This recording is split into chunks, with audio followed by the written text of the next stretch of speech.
Vale, doncs, bona vesprada, buenas tardes a todas y todos y bienvenidas a estas últimas sesiones del Seminario Internacional en torno a Renau, en los exilios. Y nada, mi labor aquí es simplemente presentar a Erika Wolf, que es profesora de la Escuela de Estudios Avanzados de la Universidad de Chiumen. Es historiadora del arte, con especial interés en la propaganda, la representación transcultural, las revistas ilustradas y la cultura visual soviética. Ha trabajado en proyectos expositivos en el Estado español, en centros como el Reina Sofía o la Fundación Juan Marc, y también en centros estadounidenses como el Instituto de Arte de Chicago. En 2012 contribuyó a la publicación del Reina Sofía El movimiento de la fotografía obrera, ensayos y documentos, y ha publicado también libros como The Soviet Photo Poster y Alexander Sitomirsky, Photo Montage as a Weapon of World War II and Cold War. En su ponencia pondrá a Josep Renau en diálogo con Alexander Sitomirsky, fotomontador ruso que, como Renau, bebió de John Hartfield para poner en cuestión las dinámicas capitalistas en el contexto de la Guerra Fría. Bueno, le doy paso a... Okay. Necesitamos como los... ¿Alguien necesita cascos porque va a hablar en inglés? Todavía está a tiempo de recogerlos si los necesitan. Y bueno, sin más, doy paso a Erika Wolf y thank you very much. And how do I get could I get my slides up? Who does?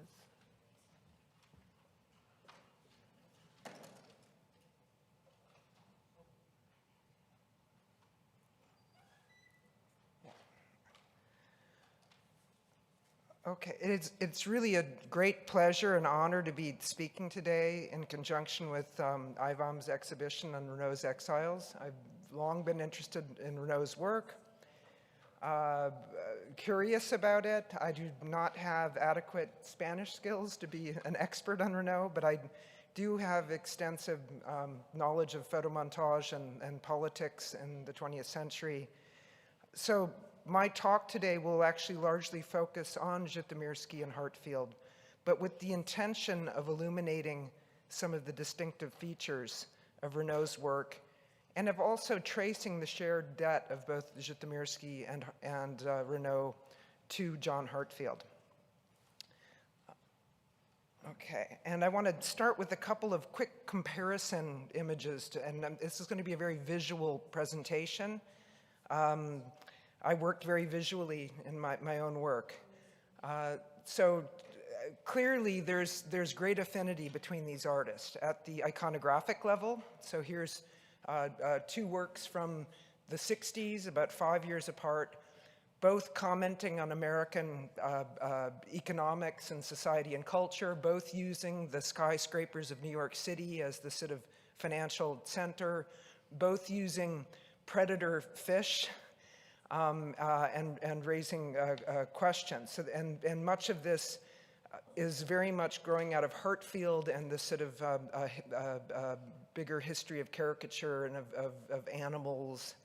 I should also note that Renault's image of from Eulenspiegel also has Rockefeller Center, a common motif in his work, also a common motif in the work of Zhytomyrsky. So here's a montage from the 50s. Harry Truman, it's about the devaluation of the British pound by the US dollar, but again, this very prominent Art Deco skyscraper of Rockefeller Center, which appears often in the American way of life. Now I want to talk a little bit introduce my main protagonist. So John Hartfield, the teacher, and he's a distance teacher, and now we're doing a lot of distance education. Of an earlier generation, born in 1891. His students are a little bit younger than him, and notably they're born the exact same year, 1907, and they both have long and productive lives as artists.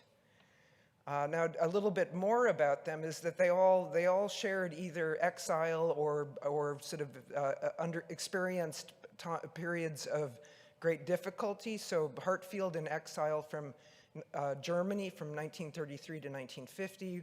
Renault really having the hardest exile, leaving as a quite young person in 39 and never returning fully to Spain. Żytomierski, a slightly different situation.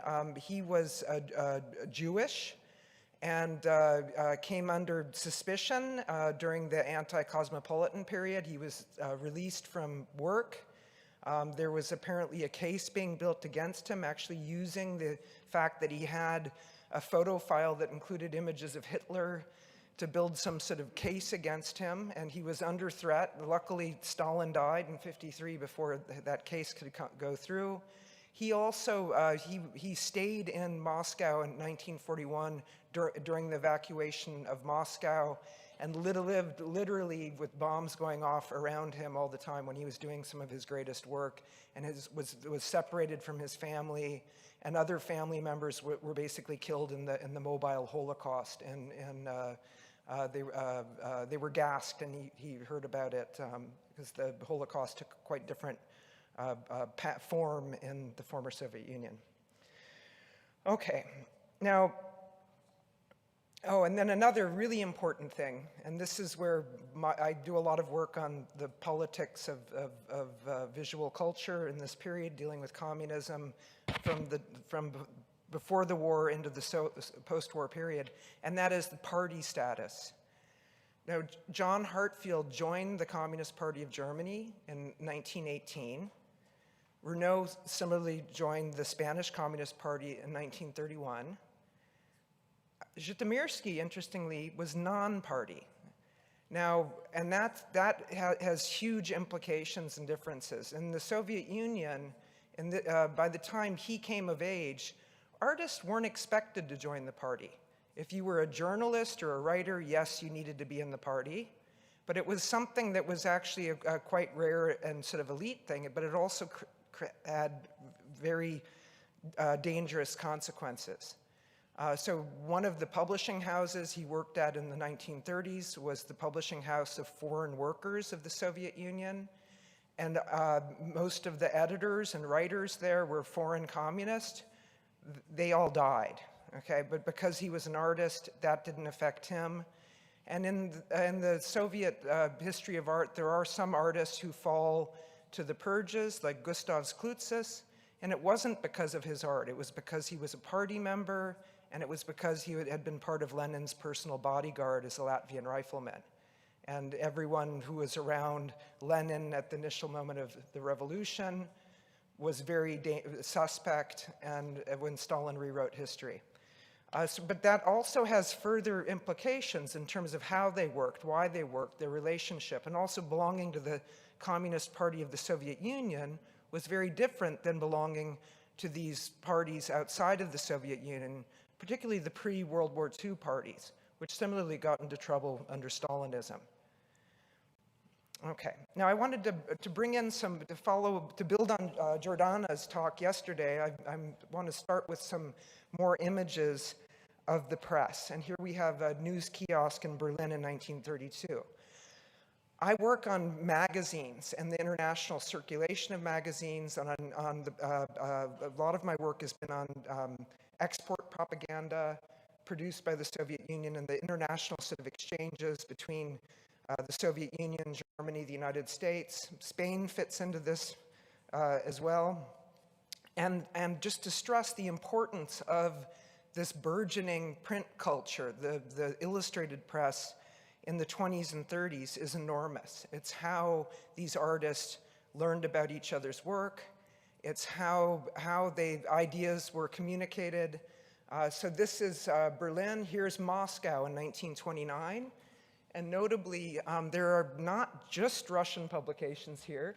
There's copies of Mond and Arbeiter Illustrierte Zeitung, Workers' Illustrated Magazine, and also the Königliche Illustrierte Zeitung, so another German magazine.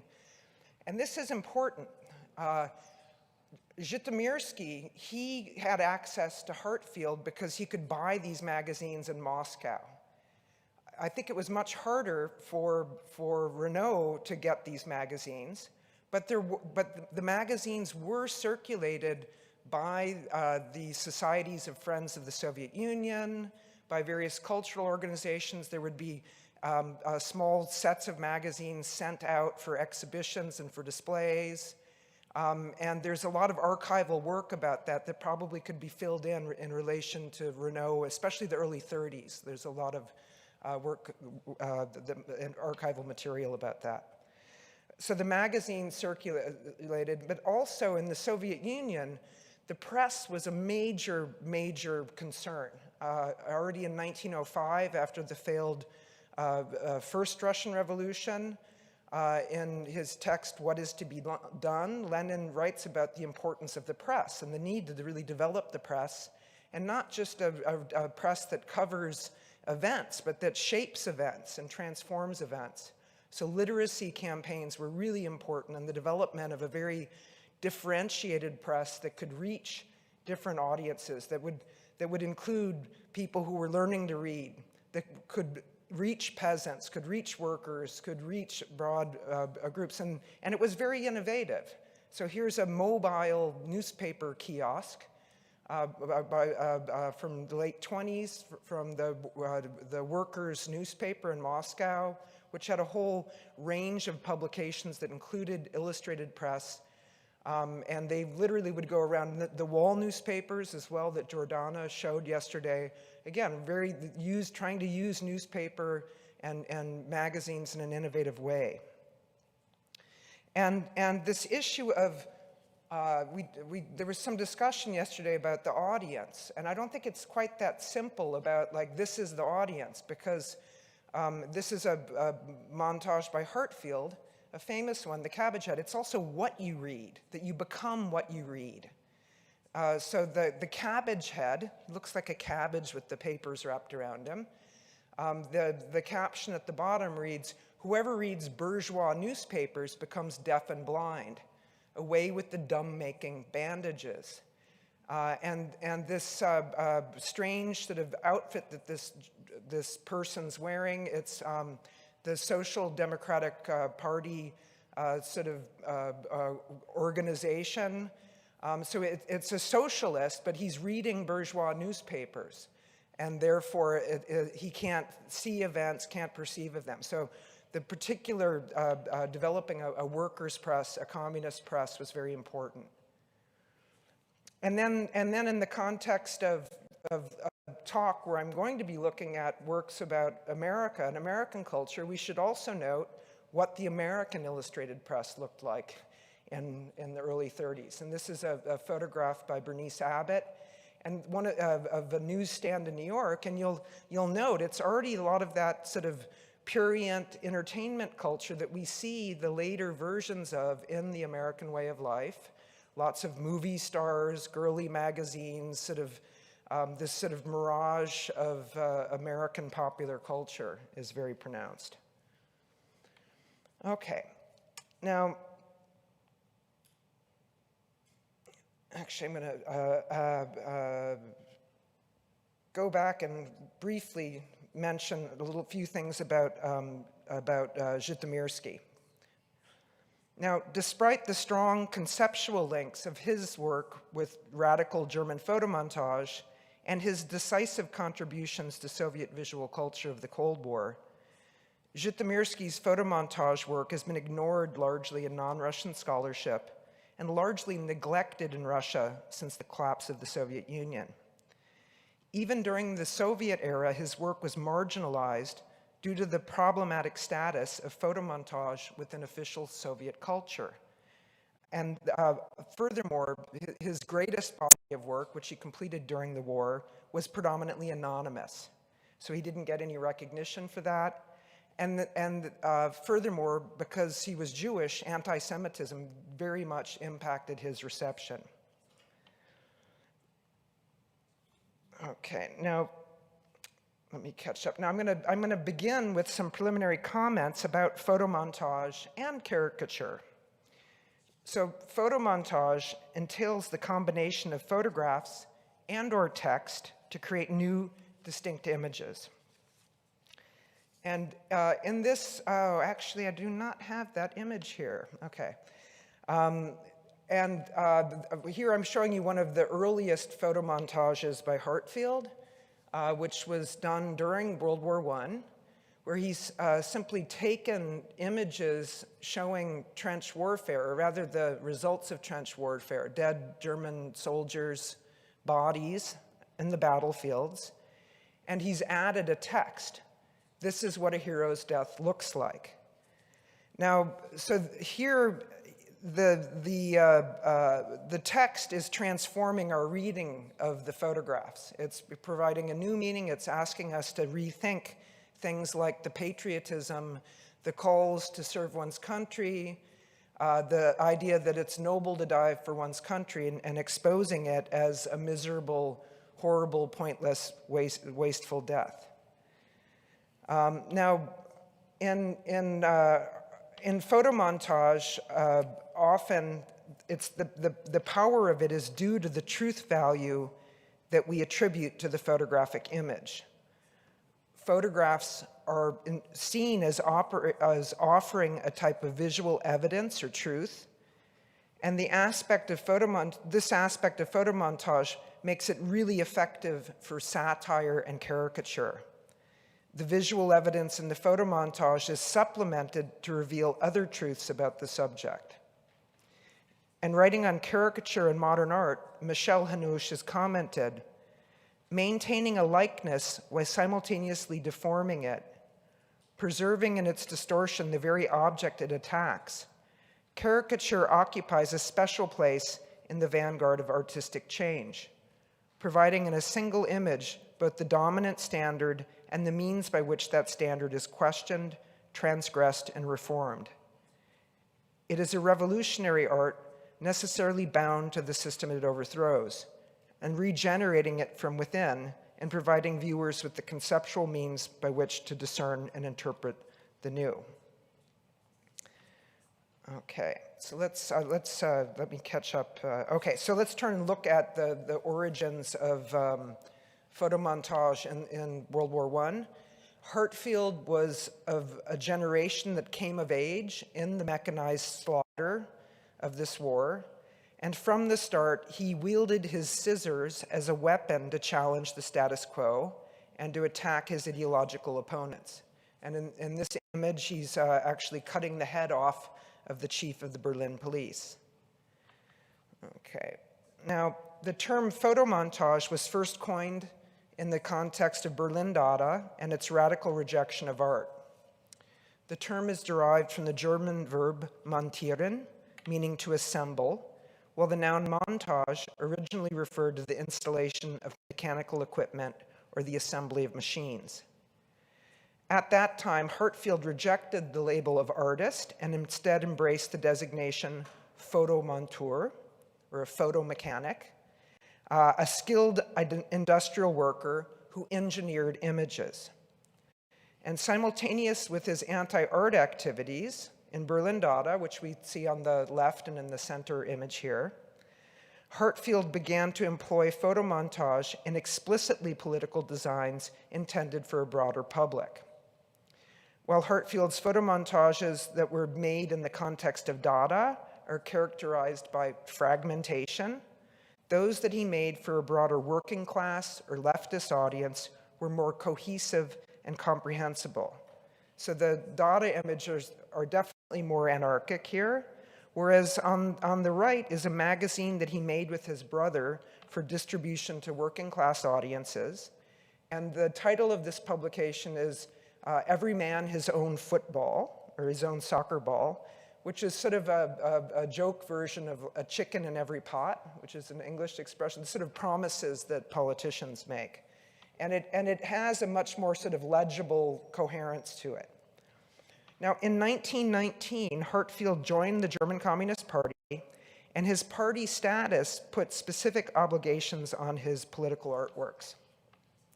During the 20s, he turned away from conventional artwork and instead produced explicitly political photomontages for mass reproduction in books, magazines, and posters, using the photograph as a weapon of class warfare.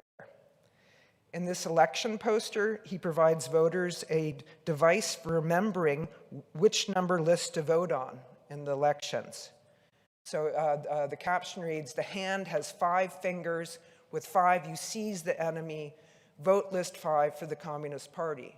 And again, in parliamentary and list elections, that's very helpful. It's something that you can remember, right? And it's also activating potential voters to remind them of the power of their vote to bring about radical change. Now, in 1930, Hartfield started to regularly contribute photomontages to Arbeiter Illustrierte Zeitung, Workers' Illustrated Magazine, or AIZ, which was a weekly newspaper aimed at the working class. And here, the fragmented, anarchic nature of his early photomontages largely disappeared in favor of more illusionistic, yet highly provocative images, often of a highly satirical vein. So here are 2 images from 1932. And the image on the right, some of you will know, was used by Renault. It's one of the early examples of the connection of Renault's work and Hartfield's work, where he basically took Hartfield's photomontage, added some photographs by Hans Hofmann of some postcards of him speaking, and then published it in Orto. Now, Soviet photomontage followed a similar trajectory.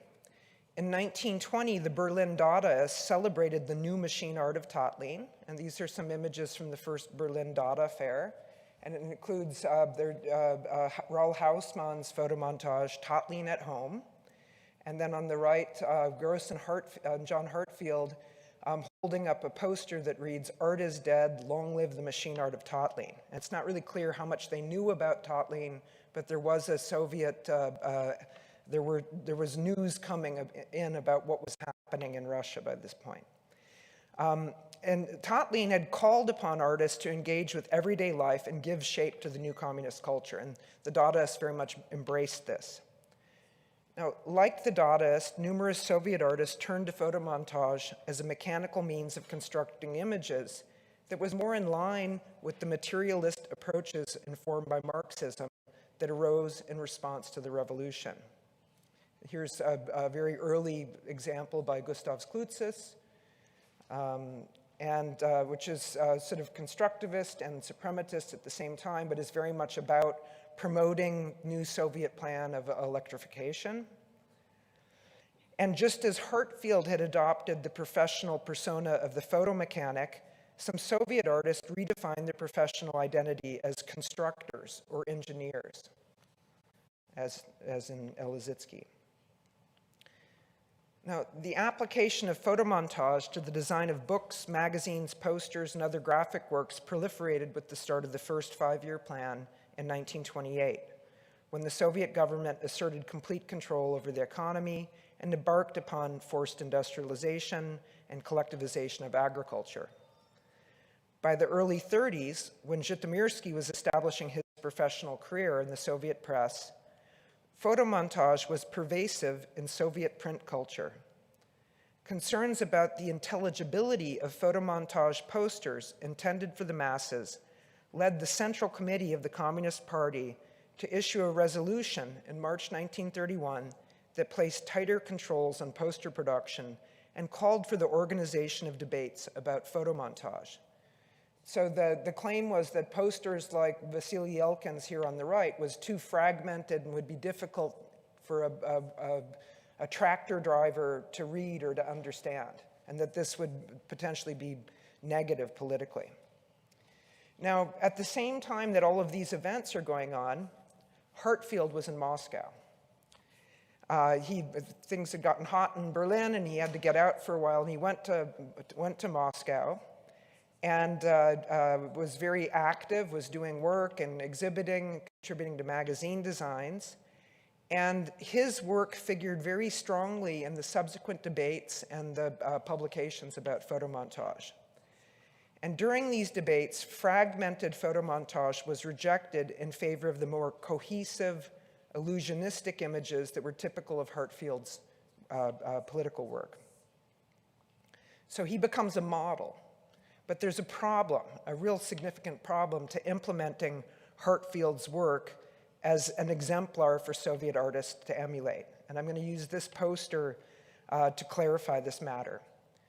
So here in this poster, Across the Border by Mieczyslaw Dobrzynski, we have a Soviet worker at his factory bench looking through the glass curtain wall of a factory. And he's looking across the border to a scene of protesting German workers locked out of a factory and in confrontation with armed police. And this is very much a scene of the Great Depression, right? And an enormous red arm with a clenched fist answers the hailing gesture of the Soviet worker. Now, the clenched fist is a sign of worker solidarity and class struggle under capitalism. It is the red front, a common slogan of German communism of the era. It is this revolutionary class struggle that informed and shaped Hartfield's work. It is a critique of the existing order aimed at revolutionary transformation. And so here's a Hartfield image. It's the masses together becoming this clenched fist. And we see this fist, of course, also in Renault's communist posters. It's the fist of battle. It's the fist of militant communism. But in the Soviet Union, the Communist Party sought affirmation and assent. The Soviet worker raises his arm like this. He's not making a fist, right? He's voting. He's saying, yes, I'm part of it. And in Klutz's poster, the hands all joined together to affirm the plan of the party, not to protest it. There's no critique. There's no protest here. Now, while Soviet photomontage artists may have been able to emulate the illusionism of Hartfield's technique, the powerful venom of his satire, that revolutionary force, was largely missing, especially with the rise of socialist realism and its positive celebration of the projected achievements of communism. And notably, when Hartfield executed affirmative photomontages that celebrated the Soviet Union, there was no satire evident, and their effect was rather unremarkable and far removed from his venomous anti-Nazi works or his anti-capitalist works. Okay, and whereas in his critical photomontages, they're so powerful and sort of shocking even. This is one from his Exile, so it's after Hitler's in power. Hurrah, the butter is gone. And we have this family gathered around a table at a meal, and they're eating a bicycle. The baby's chewing on an executioner's axe. The dog is chewing on a gigantic bolt. And here he's doing a common feature where you take text from news articles, from speeches, and then you absurdly reinterpret them and invert them. So Goering, in his Hamburg speech, iron has made the Reich strong, butter and lard have made, at best, made the people fat. So forget butter and lard, you need to eat iron. Okay, so this exaggeration. Okay. On the left here, I'm showing you a notice about an exhibition of Hartfield's work that was published in IVAM in 1929. And it's entitled, Use the Photo as a Weapon. And includes a portrait of the Monteur himself, again, cutting off the head of the chief of police. And here he uses his scissors as a tool to intervene in the existing order and to fight class warfare, employing photomontage to seize the fiend, to quote that earlier election poster. In a photomontage designed for German troops during World War II, Żytomierski posed as a soldier ripping up a copy of Hitler's Mein Kampf. And here it's actually not his face, but he did pose for the body. He was the model for the photograph, and this is very much like Hartfield. Hartfield did, shot a lot of the photographs that he used. And as far as I know, Renault did not do that. That's one creative difference. But this ripping up, it's an act that refers to both the process and power of photomontage. And in these portraits, both Hartfield and Żytomierski use photomontage as a weapon of ideological war. Yet despite the horrendous dislocations that these two and Renault experienced over their lives, I want to know that they remained ardent humanists, and this was no doubt part of the affinity that led to Hartfield and Żytomierski's friendship after the end of Stalinism, And it's also something I'm curious about why they didn't know Renault, and it's something we might discuss, or why he wasn't included in this friendship. And I'd like to discuss that in the Q&A. Okay. Now, oh, sorry, that's too soon. Okay, now use the photo as a weapon was also advocated by the critic Duras, which was the pseudonym for the Hungarian critic Alfred Kemeny, a text that was published in a Der Arbeiter Fotograf, the worker photography, in 1932, and called Photomontage as a Weapon of Class Struggle. Duras argued that revolutionary photomontage entailed the creation not of a mechanical image, but of, quote, a work of art that offers completely new opportunities with regard to content, not just form, for uncovering relationships, oppositions, transitions, and intersections of social reality. Only when the photomonteur makes use of these opportunities does his photomontage become a truly revolutionary weapon in class struggle. And here, I'm reading this quotation, I couldn't help but thinking of the American way of life. And that is that the American way of life, yes, it's a much more complicated work. It's not like a poster. It's not like something that's meant to have an immediate effect and be read. But it is incredible work in that process of uncovering relationships, oppositions, transitions, and intersections of social reality, that readers of it as in the book form, as a big series that you're meant to spend time mulling over. And it's 20 years' work. It's not like a poster that's done in a week or a few days. It's something that's meant to immerse and engage you. And that's why it's a major landmark of critical photomontage. Okay, now let's turn to Zhytomyrsky. Now, Zhytomyrsky, it must be noted, worked in the Soviet dictatorship of the proletariat, where class struggle was ostensibly not a determining factor. Instead, his most significant work was targeted at external enemies, military and/or ideological, and instead of class struggle, he fought in an actual war against a brutal invading army, and then in the ideological war of two systems during the Cold War. And this is a self-portrait that he drew in 1945 after the end of the war, showing he's holding his scissors and he's got his glue bucket, and it's the heads of Goering, Hitler, and Goebbels that are strung up. Now, Hartfield's legacy is evident in the work of Zhytomyrsky, who first began to work in the Soviet Illustrated Press in the late 20s. Here's one of the earliest photomontages I found by him. And interestingly, it's in a magazine for workers in the press, in communications in Moscow. And it's showing how the newspaper itself, or how the magazine itself is made. So and that's a very sort of Soviet constructivist idea, demystification of the process of production, but with a very sort of dynamic, playful style. Now, when he started working, photomontage was already everywhere, right? Here's some other publications. Rost, a much more sort of avant-garde dynamic work. Stroim from We Are Building from the late 30s, a big gloss, large-scale, richly illustrated magazine. By the late 30s, he was the chief artist for a number of quite prominent Soviet publications, most notably Illustrovanная Gazeta, the illustrated newspaper, which I'm here on the left. And then when the German invasion of the Soviet Union happened in June 1941, the illustrated newspaper was commandeered by the Red Army and reorganized as the Front Illustrated. And he was the main artist for that publication.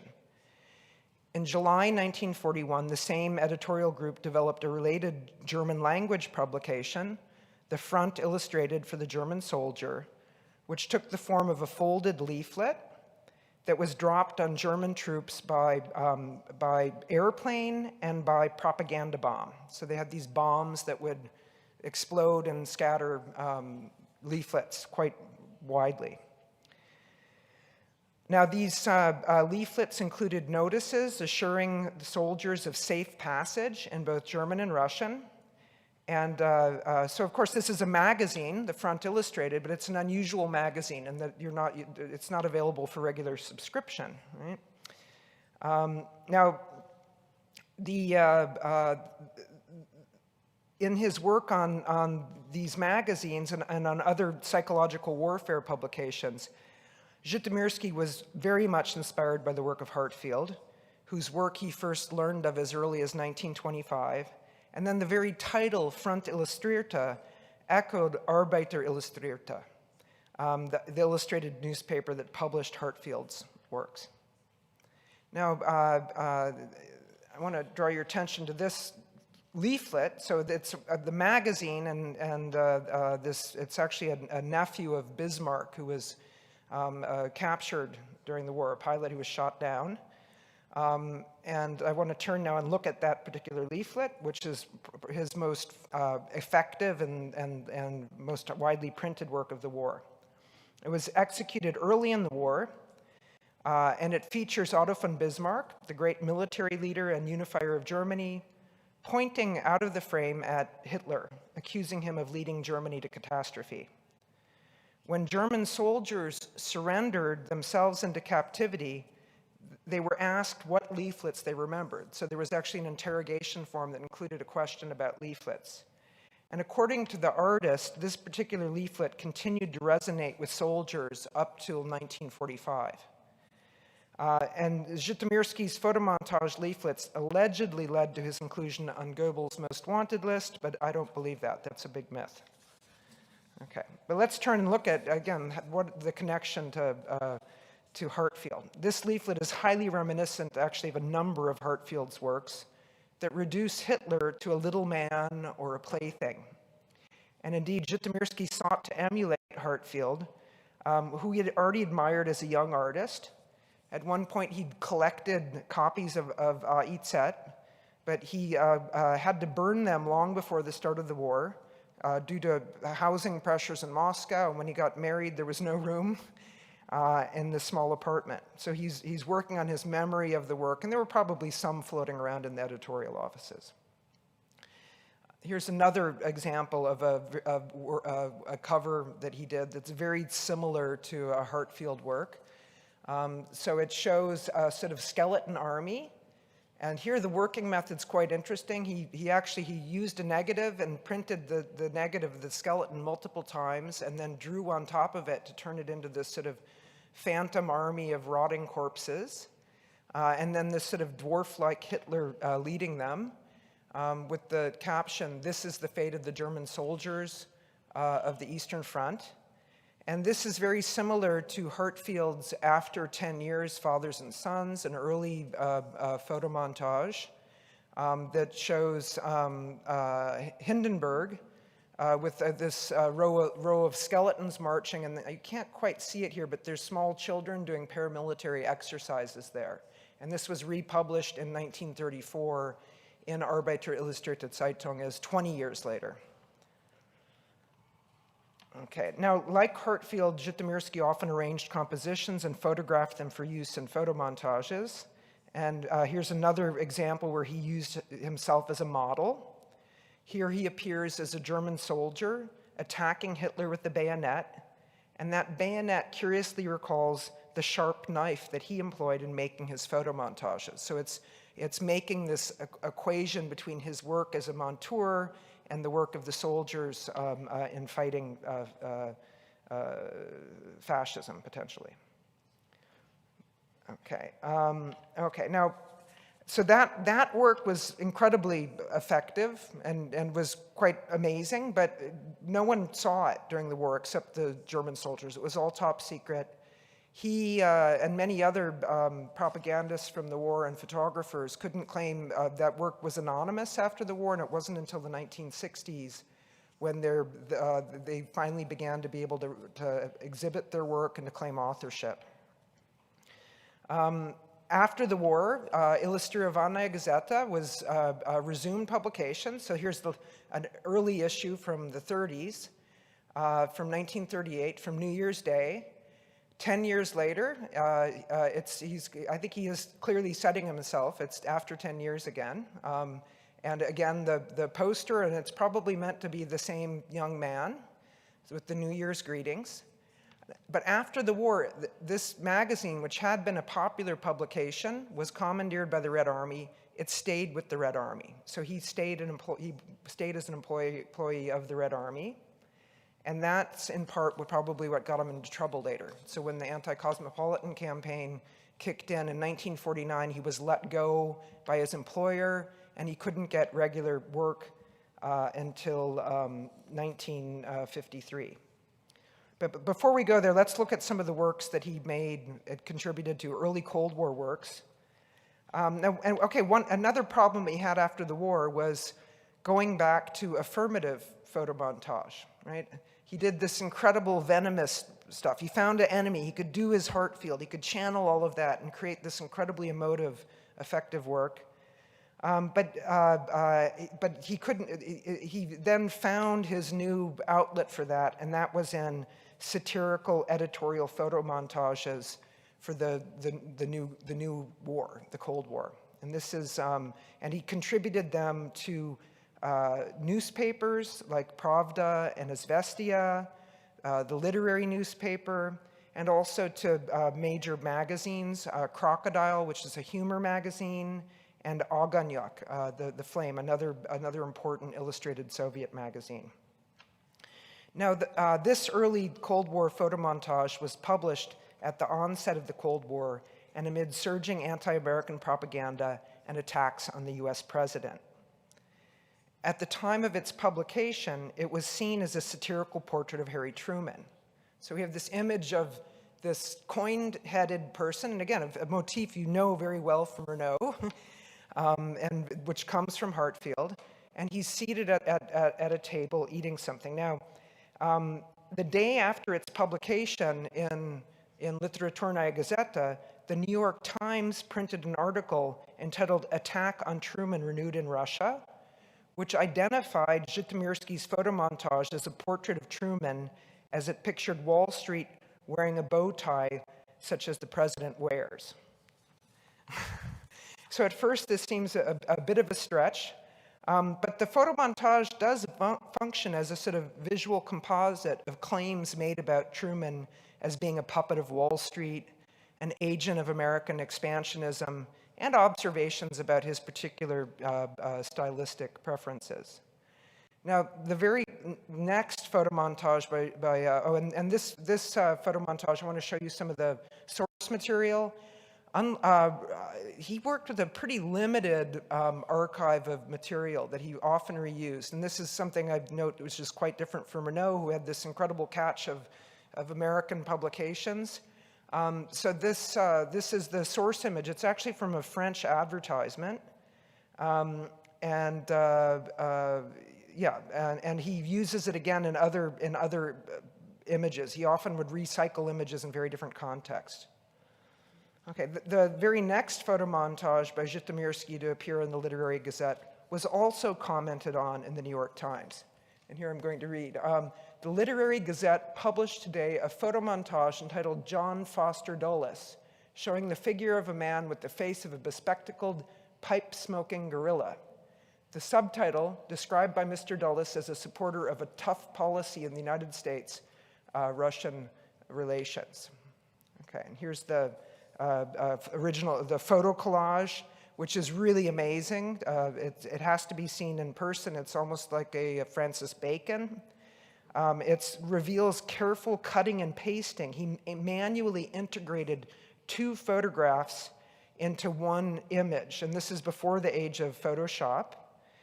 So this is the source image by Nina Lean. It was shot during World War II, likely on assignment for Life magazine. And when we realized, like, what has he kept? He's kept the ears, the glasses, the pipe, but then he's added this. It's not a chimpanzee. It's a chimpanzee, not a gorilla. But he's added this chimpanzee's face. Now, why show him as a chimpanzee?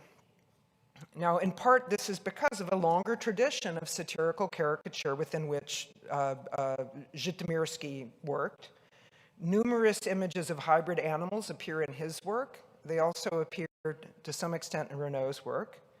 And this is very much in the manner of Gégé Granville, a really important 19th century French caricaturist.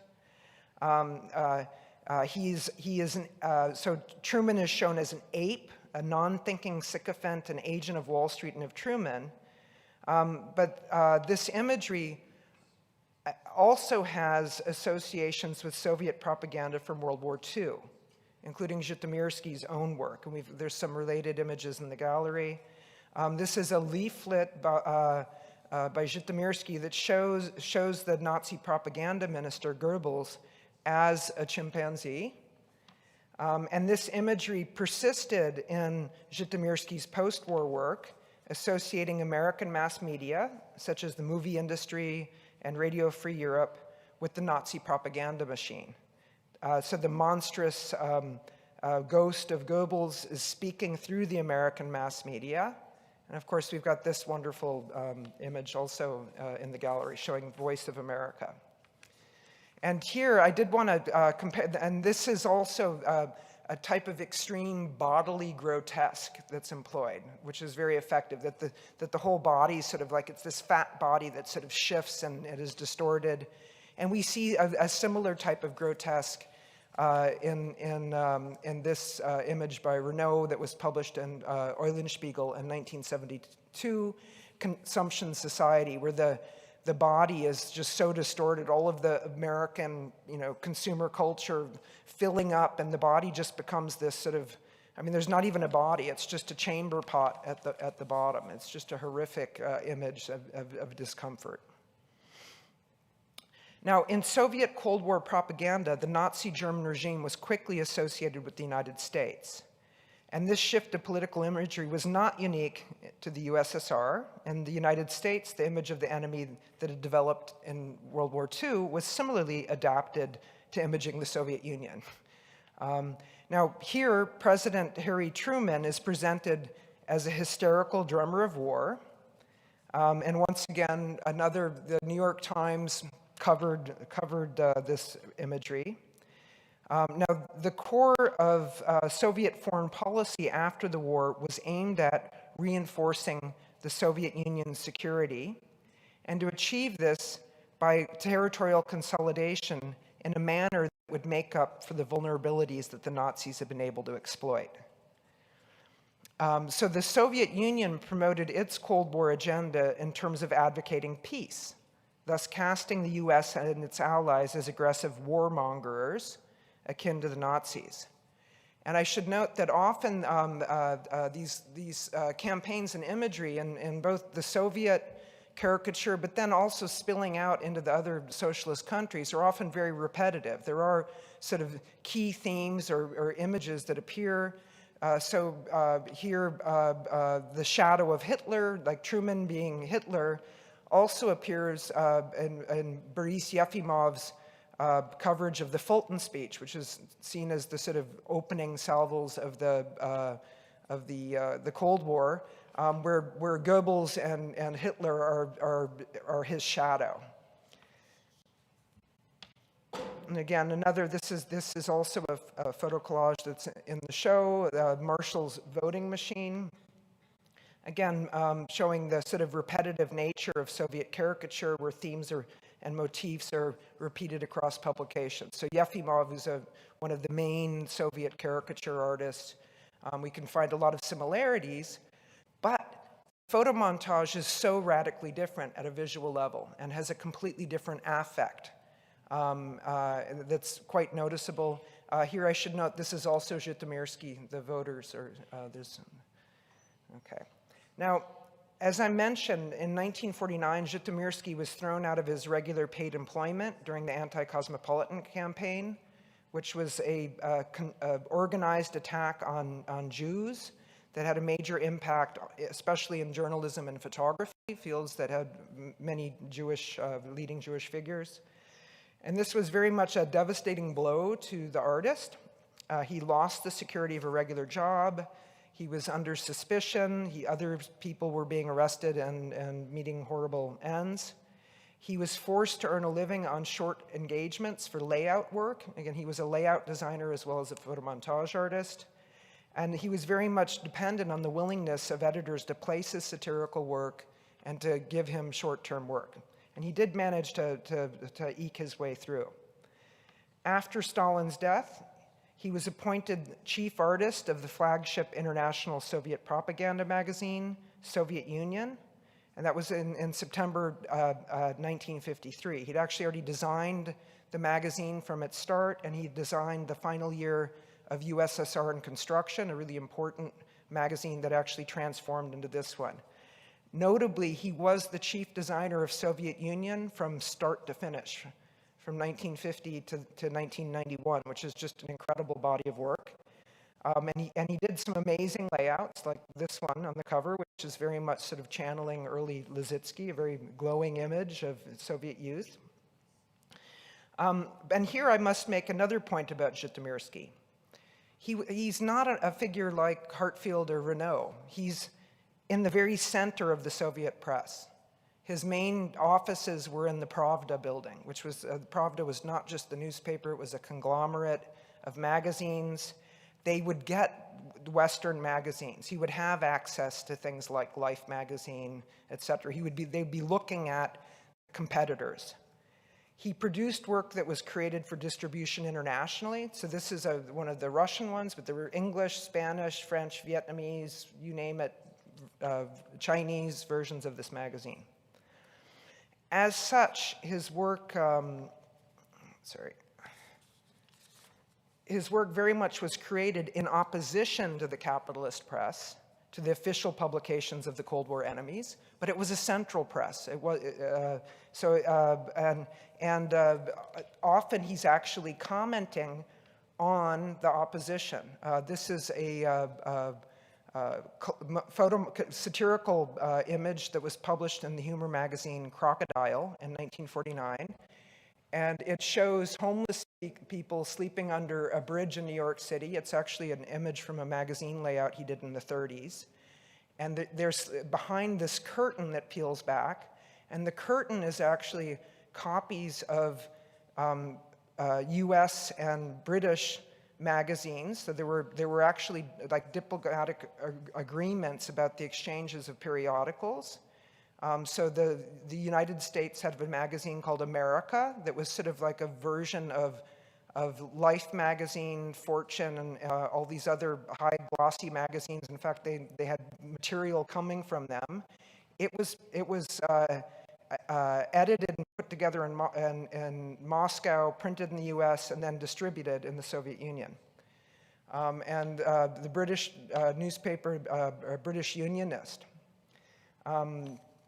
So he's very much sort of, there is this sort of periodical warfare going on here. All right, now I want to turn to bring us back to Hartfield. And we actually will, all of our artists actually cross paths. They don't necessarily meet, but they cross paths in 1957 in Moscow. When the 6th World Congress of World Festival of Youth takes place. And there's also a Conference of Peace that Renault is one of the visitors for. This is a photograph of central Moscow. This is the Montage building. It's right next to the Kremlin's right here, the Lenin Libraries down there. And here we have a gigantic version of a Hartfield photo montage for the Festival of Youth. So let's follow up on what happened to Hartfield. So in 1933, Hartfield fled Berlin, just barely evading arrest by the Gestapo. And along with other German communists in exile, he worked for several years in Prague, producing Arbeiter Illustrierte Zeitung in exile, before seeking refuge in Great Britain in 1938. Now, after the war, poor health delayed his return to Germany. He missed the cutoff for the return. He only came back in 1950, where he encountered significant difficulties due to his extended Western exile. He should have been the key artist, you would think, coming back. But no, Georg Lukács's aesthetics dominated in both literature and the arts in the early German Democratic Republic. In debates with Ernst Bloch in 1938, Lukács attacked expressionism, montage, and other modernist techniques for being out of touch with the life of the people.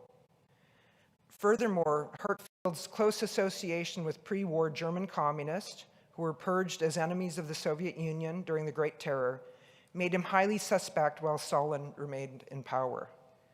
As a result, he was unable to obtain membership in the Artists' Union, and without this necessary recognition, he could not exhibit or find a permanent position as a graphic artist. So this is pretty bad. He also had several heart attacks, in part due to some very difficult interrogations that he went through with the secret police. Now, Hartfield's situation began to change shortly after the death of Stalin. Nikita Khrushchev's secret speech, delivered at the 20th Party Congress of the Communist Party of the Soviet Union in February 1956, included the repudiation of the socialist realist literary policy that had cast a long shadow over photomontage. This speech led to a cultural thaw across the East Bloc. Hartfield was soon recognized as a major artist in East Germany. He was elected to membership in the Academy of Arts, and in 1957, a major retrospective exhibition of his work took place at the Staatsbibliothek in Berlin. That same year, Hartfield made a 2-week visit to Moscow, his first in the Soviet Union since the early 30s. In Moscow, he saw this monumental poster near the Kremlin. And again, this particular festival was one of the major cultural events of the thaw. Hartfield's prominent presentation at this festival, in effect, introduced his work to a new post-war generation of socialist youth, and really reinvigorated his sort of work and standing, not just in the Soviet Union, but broadly to all the 37,000 participants. At the Moscow Union of Artists, he met Alexander Zhytomyrsky, and plans were drawn up for a retrospective exhibition to be hosted jointly by the Moscow and Berlin Unions of Artists. Hartfield and his wife Gertrude returned to Moscow the following year to install the exhibition. Another important event was the return of Hartfield's works to him. Now, when he was in Moscow in 1931, he left several crates of work there. In part, this was probably a strategy. He wanted to preserve his work. They were left in part to help Sergei Tretyakov, the writer and photographer, with the preparation of his monograph on the artist. And that was, in fact, the only monograph published on Hartfield until his brother published one in the early 60s, in part using the materials that were stored in Moscow. After Tretyakov's arrest and execution in 1937, these works were transferred to the Pushkin Museum. As Hartfield had lost so much work during his flight from Nazism, this catch of stored materials was highly significant. It provided materials for the Moscow exhibition and for his brother Wieland Herzfeld's monograph on his brother that was published in 1962.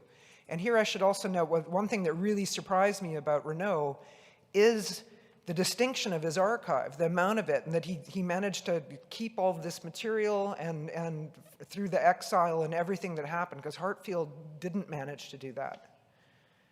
And Zhytomyrsky, the space concerns, they couldn't hang on to their work. Okay, and yeah, here's the exhibition in Moscow. Okay. Now, Hartfield had discussed the possibility of an exhibition of Zhytomyrsky's work in Berlin, and this eventually was realized in the form of a group exhibition with 2 other East Bloc artists, and the exhibition was called In Struggle United, in Kampf vereint. And here the term Kampf, which I've translated as struggle, has multiple meanings. It also has connotations of fight, battle, conflict.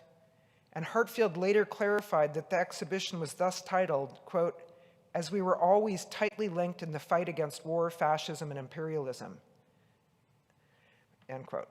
While the title overtly stresses political struggle, it implicitly connotes the fight for the recognition of photomontage, caricature, and other overtly political journalistic art forms that are often discredited in the greater hierarchy of the arts.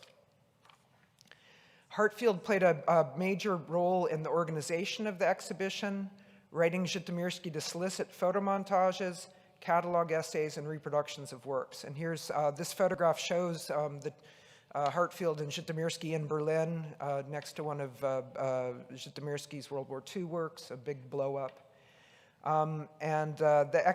Here's works by Mieczysław Berman, another great photomontage artist of Poland, who also worked on World War II material in Moscow during the war.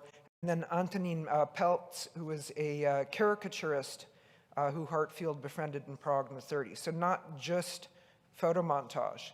All of them had worked to produce works against Nazism, and the exhibition showed both more historical and more contemporary images.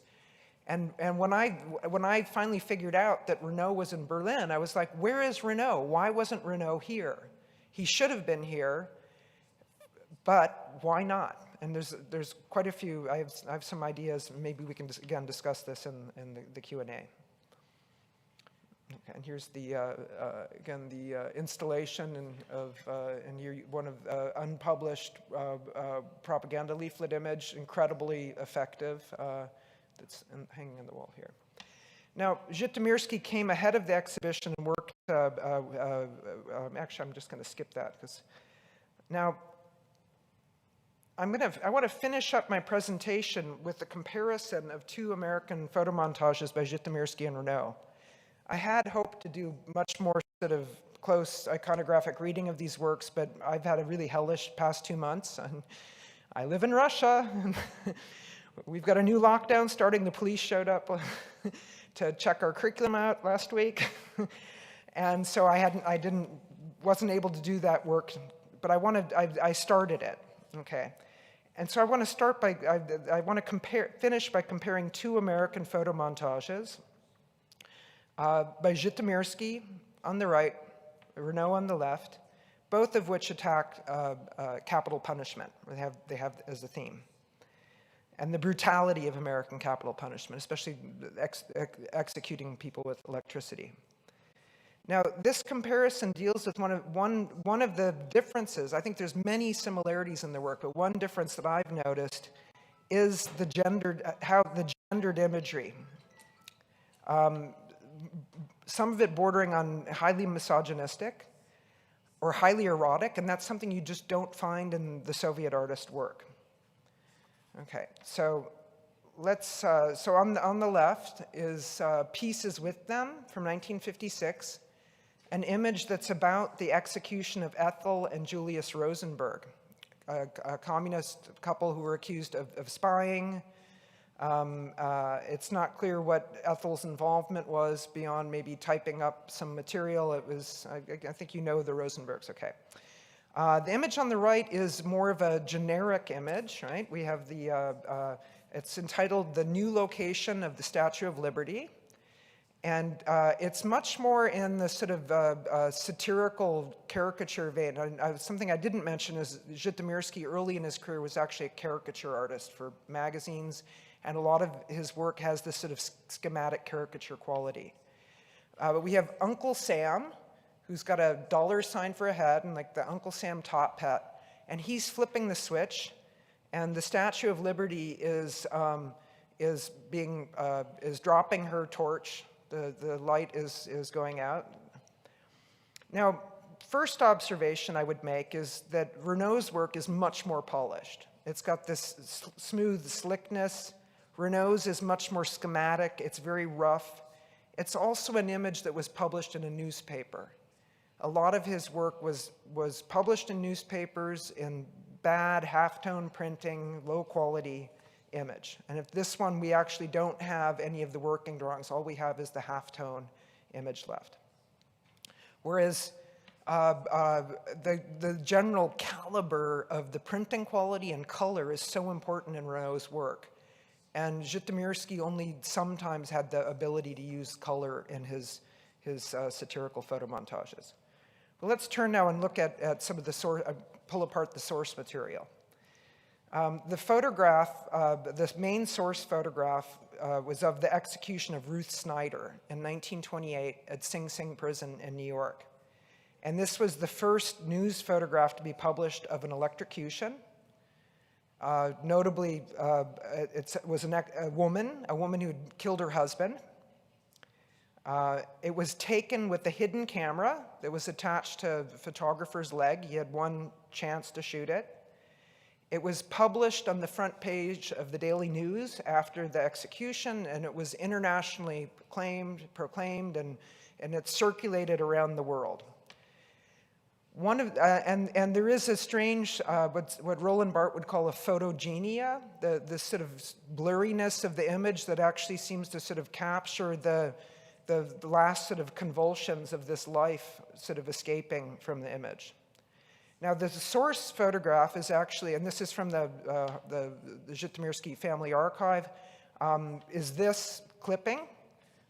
And it's actually from an issue of Arbeiter Illustrierte Zeitung from 1934. So again, the sort of, and that's interesting, right? All right, now let's turn now and look at the images that Renault used. So the first source image is quite clear. It's a press photograph of Julius Rosenberg at the time of his arrest being escorted by FBI officers. Okay, so that gives it the sort of reality effect and connects it to the current events. When I started looking for the source image for the woman in the electric chair, I was really stumped. I did find it, but I couldn't figure out what it was. That is, I couldn't find a photographer. It's clearly not her, okay? Why isn't she shown by a press photo? And where is this photo from? And I think one of the really disturbing things was that where I did find it, if you Google for this image and look for it, you'll get things like these low amateur YouTube videos that are about the executions of women that are sort of borderline, sort of pornographic, sadistic stuff, okay? And that's sort of disturbing. But that also draws attention, that points out a sort of problem here. Now, and here is, why couldn't she be shown as Ethel Rosenberg, not in this like plunging cleavage dress with these sort of kinky, shoes on, right? Okay, and then I figured out something else about the source image, and that is that it's a photo montage. Okay, and things like, okay, so, and I was like, silence in an electric chair. I know that from somewhere, and I knew it from Andy Warhol. His Warhol's electric chair series, some of them, the silence over the door is visible. And if we look at the door, it actually is the door in the Warhol photograph. So this is the door, this is the Sing Sing electric chair, but the door has been like moved to be behind the chair, and then it looks like probably some sort of porn magazine pin-up image that's included. So yeah, so I find this sort of disturbing, right? It's like, why did he have to go there to make an image about the Rosenbergs and about this horrible tragedy? And it makes me uncomfortable. And I often feel uncomfortable. Like I'm really fascinated by the American way of life, but there's something about some of the images of women that are very sadistic, like extremely sadistic beyond a need, I think. Again, I'm not a specialist, but I was thinking, well, there's other aspects about the representation of women and the gendered nature of vision, and this is probably somewhere where there could be a lot of really productive scholarship on Renault. So looking at Estudios, which I understand was a nudist magazine, and it interestingly does have this very politicized material, but also has some, very voyeuristic images of women. It's very much for the male gaze. So again, I guess I want to go back and ask some more about who is the audience of Renault's work, and end on that provocation. So thank you for listening, and thank you to the translators.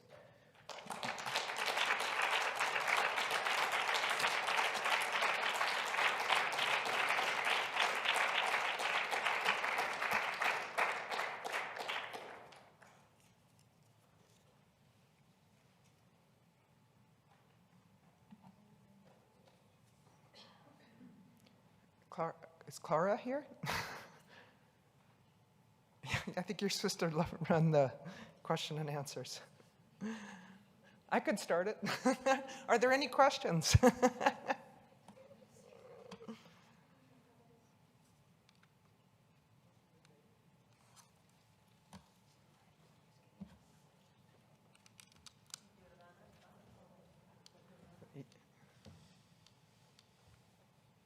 Si alguien tiene alguna pregunta aquí en la sala o si no es el streaming.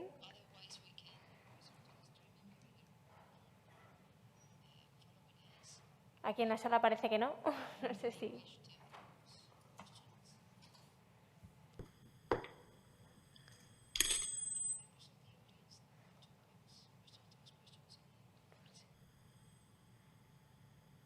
Again, I'd like to hear about what people think about why he wasn't included and the sort of his political situation. No sé si a alguien le gustaría comentar o su opinión, ¿no? Sobre. Translators got it. Okay. I So you have the translation. have a question, Clara, but I'm not sure anyone can hear me. Sí, te escuchamos. Yeah. Okay, great. Erika, first, thank you so much for this talk. And I don't know if the AV people can put back on the stream from the auditorium so I can see Erika, but I'm going to ask my question in the meanwhile. First, just an observation or comment about your question about kind of the reach of Soviet propaganda into Spain and the Friends of the Soviet Union. I'm sure you're familiar with this research as well, but for everyone else, Daniel Kowalski really has done some great scholarship on Stalin and the Spanish Civil War and has a great chapter on Friends of the Soviet Union that is really rich to explore. So just as a bibliographic reference for folks in the auditorium. And I'm going to come back to your prompt about Estudios, which is really interesting. But I already had a question or kind of observation and wanted to know your thoughts about kind of what you unpacked here with regard to like kiosk, press, and montage as being international spaces and idioms, because I think that's really important for us to kind of put out that when we talk about Renau or Hartfield, or we could probably list any number of international audiences, that they are developing a shared international language that is rooted both in publicity and propaganda in this period. And it's fascinating to think about what they share. And then obviously, to your point, also the specific contextual exigencies, you know, of each of these artists and their context. So that's kind of my first prompt, is I'd love to hear your thoughts about that a little bit more. And then going back to Estudios and Renau, and he's got stuff also in other wider circulation magazines like Crónica, which was a large format illustrated magazine in which he also did similar montages with nudes. And I would say part of it is that question of the circulation of the nude in 1920s and 30s visual culture. And in Estudios, it was very much about nudism, but also vegetarianism and the kind of anarchist cultural modality that I don't think was considered necessarily voyeuristic or sexist or exploitative. I agree, but I think they're selling magazines too, though, with that. And the particular optics that they're using are very, I mean, I'm hoping their readership. What I was just going to add to that was similar to the kiosk and the press as being internationally circulating. I would love to hear you talk more about also the circulation of the source material, because I think that's where the appropriation of these kind of imagery, voyeuristic, sexist, or whatever, also has to do with that kind of shared graphic archive that the artists are pulling on. So I'm gonna mute myself and listen now. But those are two things that really kind of came out in listening to you and the great presentation you gave. So thank you. You're so kind. Yeah, the circulation is really important, and I think, you know, it's already from the late 19th century that the sort of magazine culture becomes important to nascent avant-gardes, and that there is an international culture already in photography. It's already happening with the photo succession, and there's publishing and having. There's ways of circulating images internationally via magazines. And I think the next step then is to go to the illustrated magazine, where there's also major international photo press agencies distribution is already being established in the late 19th century and is really flowering in the 20s and 30s. But that the issue of the illustrated magazines are very much sort of hoarded and shared by the artist. So when Mayakovsky goes to Europe in the early 20s, and he brings back, copies of Dada material, but also just German illustrated magazines, and then they're literally sort of cut up and used as montage materials by Rodchenko and other constructivists. So they become a source. Even in looking at some of Renault's work in preparation for this lecture, not at all systematically, I noticed that there's definitely photographs from USSR in construction. So he's cutting apart the Soviet propaganda magazines and using them as source material in his work. And I think that's a very common practice, but then they're also learning from each other about techniques and working methods. I'm not sure if I really discussed that enough, but that there is an international trade in magazines. There's these artists who are working in print are very eager to look and to study each other's work. I know in the Soviet context, it's also this question of technology transfer. They want to learn the new methods. They want to master the new methods. They know that their technological base is inferior, but they know that they've got so many amazing ideas that will blow everyone else out of the way in terms of what you can do with the press. So one great example of that is in 1928, this press exhibition, this incredible pavilion that Lissitzky puts together. And they work on sort of actually developing this sense of how dynamic and transformative the press is in the way that the press functions. And I think that, and they propagandize that as well. So the wall newspapers, I think, and other, agitational trains, agitational carts, I think are part of what they develop, and getting the press out, getting your word out, and getting your ideology out becomes really important. Thank you so much. Yeah. That was really great. Clara, do you want to ask if there's anything else from the audience, and then we'll see. Looks like we've if we got move one. to a short break.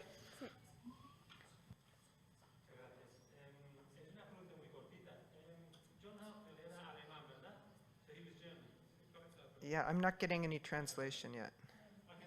Okay. Oh, okay. Sorry. The mic was off. Yeah.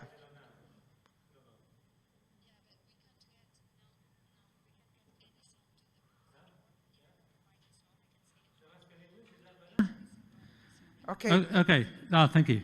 Yeah. So John Hartfield, he was German originally, I believe. Is that correct? Yes, that's correct. And he changed his name from a German name to from Johann Herzfeld to John Hartfield. So what was all that about? That was during World War I. There was a German law that made it illegal to name your children with non-German names. So he and George Gross anglicized their names. Okay, thank you very much. Yeah.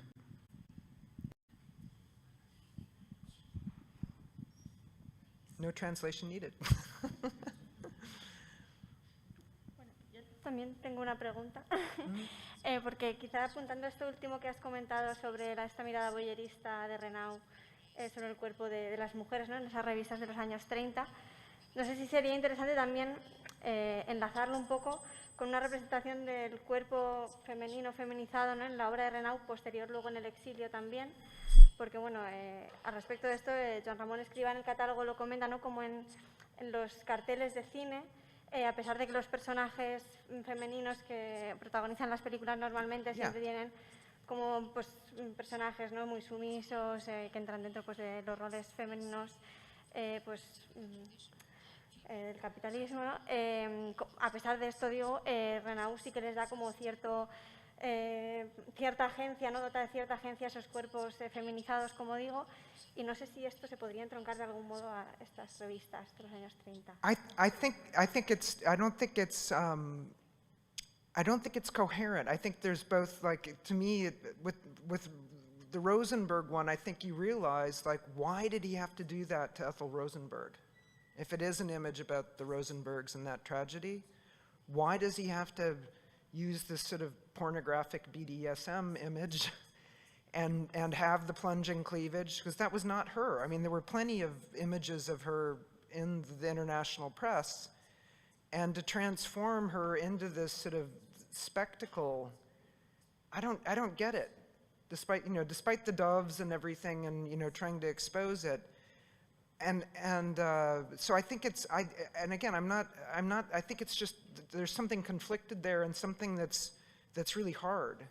It's contradictory. Yeah, it's contradictory because at the same time the Marilyn images are so interesting. It'd be interesting to compare like Warhol's Marilyns with his Marilyns. And maybe with Richard, the British pop artist, Richard Hamilton's Marilyn imagery. And there does seem to be much more of a pathos there.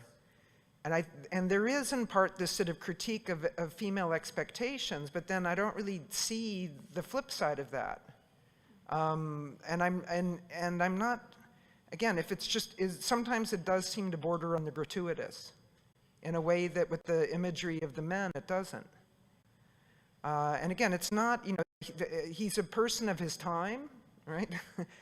But I think there's more to be done in terms of thinking of these images in terms of the gendered nature of American pop culture and what type of image they are, and who actually is, again, who is the primary audience? Because I think they are thinking it's men. Because women are supposed to be home doing all the work and the cooking, as we heard today, and studying up on the things that their husbands instruct them to study up on. Then in the American Way of Life series, Yeah. it's really critical with that vision of the woman. So Yeah, but at the same time, it's got this gratuitous, sort of masochistic image of women and fetishized image of women that seems gratuitous to me. Often it seems to make sense, other times it doesn't. And so I think it needs, it merits a more nuanced reading. si hay alguna otra pregunta.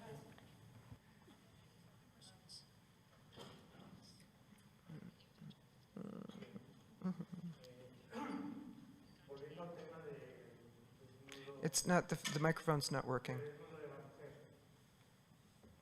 El tema del desnudo de la mujer que utiliza Renau en fotomontajes, en estudios, en el periodo republicano, es decir, en los años 30, es en definitiva un viaje de ida y vuelta. Un viaje que inicia en los años 30 y que recupera en los tiempos de la Bienal de Venecia del 76, cuando él presenta una serie de fotomontajes sobre el desnudo de la mujer, utilizando como modelos algunas de las jóvenes que iban a sus clases de dibujo los fines de semana. Bueno, en esto hay que hacer una aclaración. El discurso de Renau en los años 30 lo hace por su proximidad ideológica o militante con los anarquistas que defendían el desnudismo y el naturismo. Y en los años 70 ya lo hace por convicción propia. Es decir, abandona un poco el discurso ideológico del que se ha hablado de militancia comunista y empieza a reflexionar sobre temas que le interesan. Entonces es un viaje de ida y vuelta, pero es el mismo Renau, el de los 30 que el de los 70, desde mi punto de vista. Quizás cuando usted habla de sorpresa me hace un poco pensar que la moral de los españoles en los años 30 no tiene nada que ver con la moral de los norteamericanos en la actualidad. Lo planteo como interrogante. I didn't say anything like that, so I didn't say anything like that. And it's nothing, it's actually just thinking about these images as representations. It has nothing to do with my assumptions about Spanish people's morality. Thank you.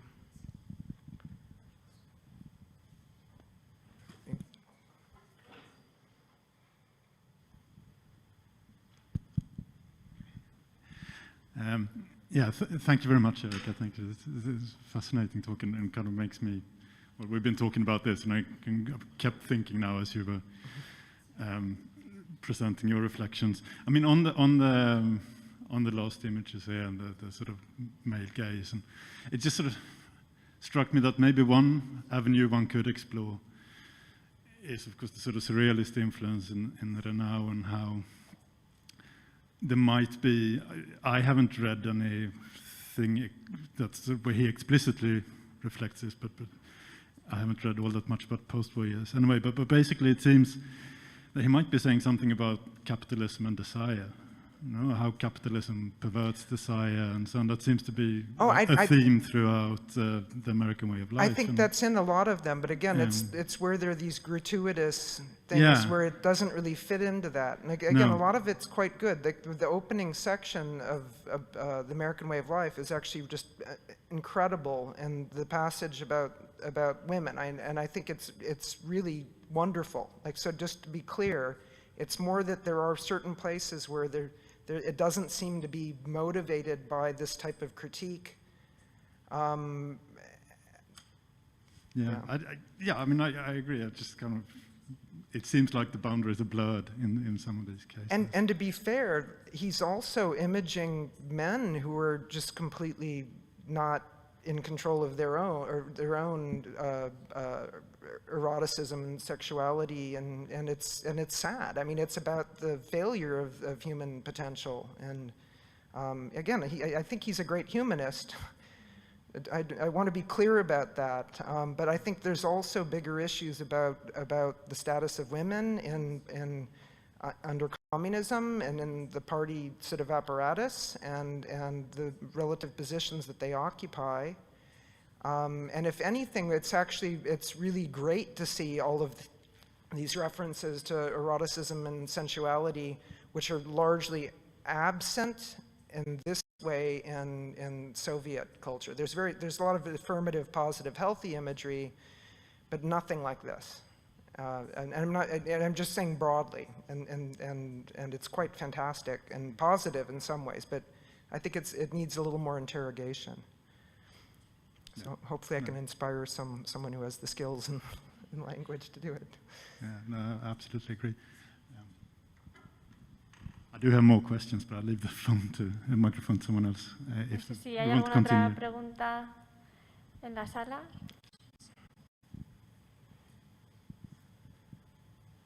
Y si no, pues damos paso a la siguiente conferencia. Thank you very much, Erika. Thank you so much. Presentation.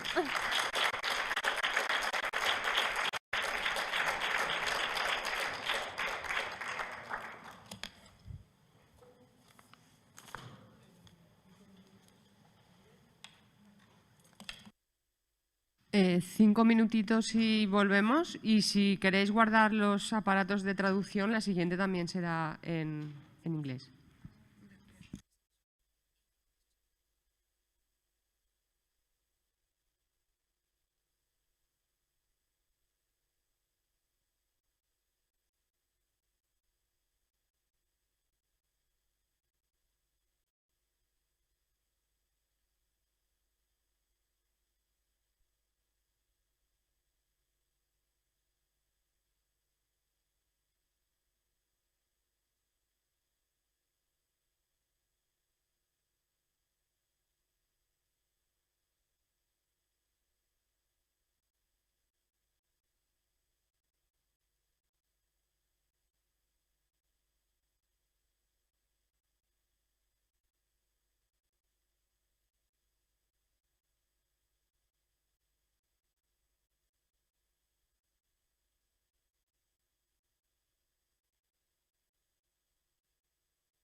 Hey, Oliver, I don't want you to be alone.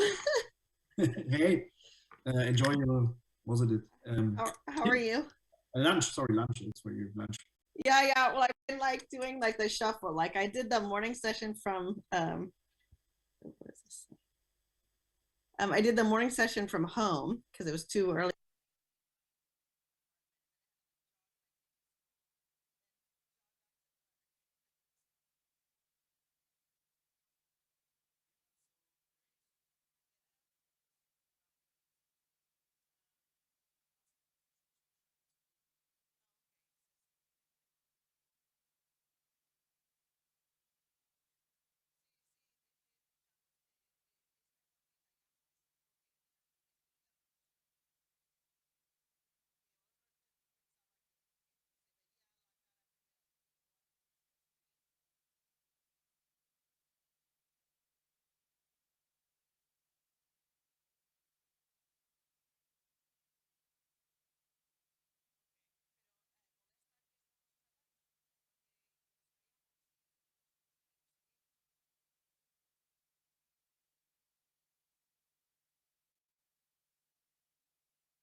Like would be great, but I think to do that, like you have to get an institution behind you that has like funding to start, to initiate.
¿Es la careta? Vale, sí.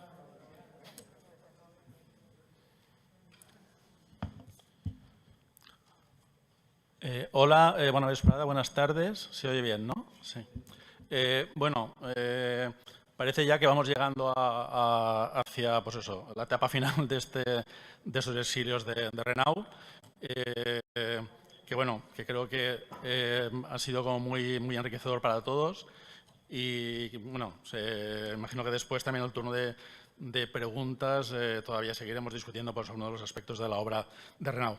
Y gracias a Erika, pues estamos ya en el destino de la Alemania del Este. Hemos llegado ya a Berlín, a los años de Renau. A través de la visión de Erika hemos visto todo lo que era su trabajo de fotomontador y ahora podemos centrarnos en el trabajo de muralista. Y lo haremos de la mano de Oliver Sucrow, que es, yo creo que en los últimos años ha sido pues, una persona que se ha dedicado a trabajar, a investigar el trabajo de Renau en el campo del muralismo y, sobre todo, que es muy importante dentro del contexto de todo el proyecto de arquitectónico y diseño de las nuevas ciudades de Alemania del Este. Oliver Sucrow es profesor del Instituto de Historia del Arte, Arqueología y de la Construcción y Restauración de la Universidad Técnica de Viena desde 2020. Se doctoró en 2016 en la Universidad de Heidelberg con una tesis sobre la utopía en las artes visuales y la arquitectura en los años 60 en la RDA. Fruto de esta investigación es su tesis, que es un libro clave para entender esta época en la Alemania del Este, que se centra en Wohneinarbeit en Computer, que es un poco todo lo que es, digamos, esas nuevas ciudades pensadas para el trabajo, para la vida y también para la ciencia. De 2014 a 2016 fue becario de Baden-Württemberg en el Instituto Central de Historia del Arte de Múnich y recientemente ha participado en la restauración del mural de Josep Renau en la Moskauer Platz de Erfurt por parte de la Fundación Bustenrot, que de manera altruista ha participado en la renovación de este mural que afortunadamente se había salvado. Es el último mural que Renau no llegó a verlo, no pudo verlo terminado.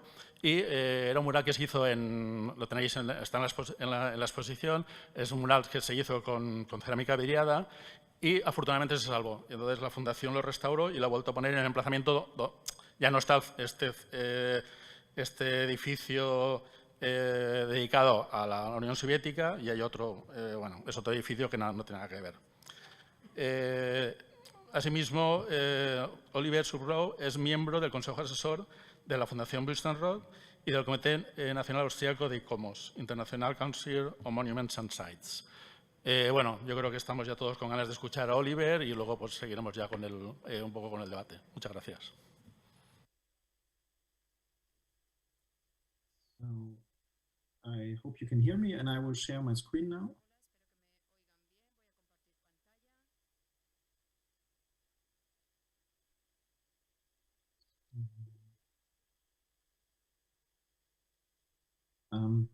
Can anybody tell me if this is working? Because I don't hear anybody.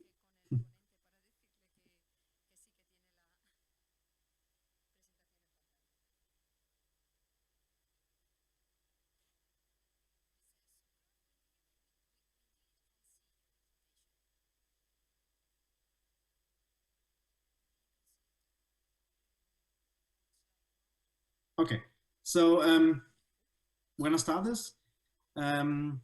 Muchas gracias por la invitación. But I will switch to English now because I think it is better for everybody. Thank you, Josep, for your kind introduction. I remember when we met in Berlin, when you were preparing the exhibition, and I would like to say congratulations to you and Ramon for this major achievement. Thank you, IVAM, for organizing this event. It is a great show, and I'm really proud to be part of this international seminar. Thank you, Jordana, for organizing the seminar and for putting together this very inspiring panel. And also thanks to all the panelists for your inspiring talks and your really great topics and materials. I cannot wait for the edited volume to come out. So I'm going to be the last one today speaking to you, and this makes sense given the time frame that I'm covering. So I will talk about Josep Renau's Exile in the GDR. And in the next 40-45 minutes, I will hopefully give you an overview on his life and work in the GDR.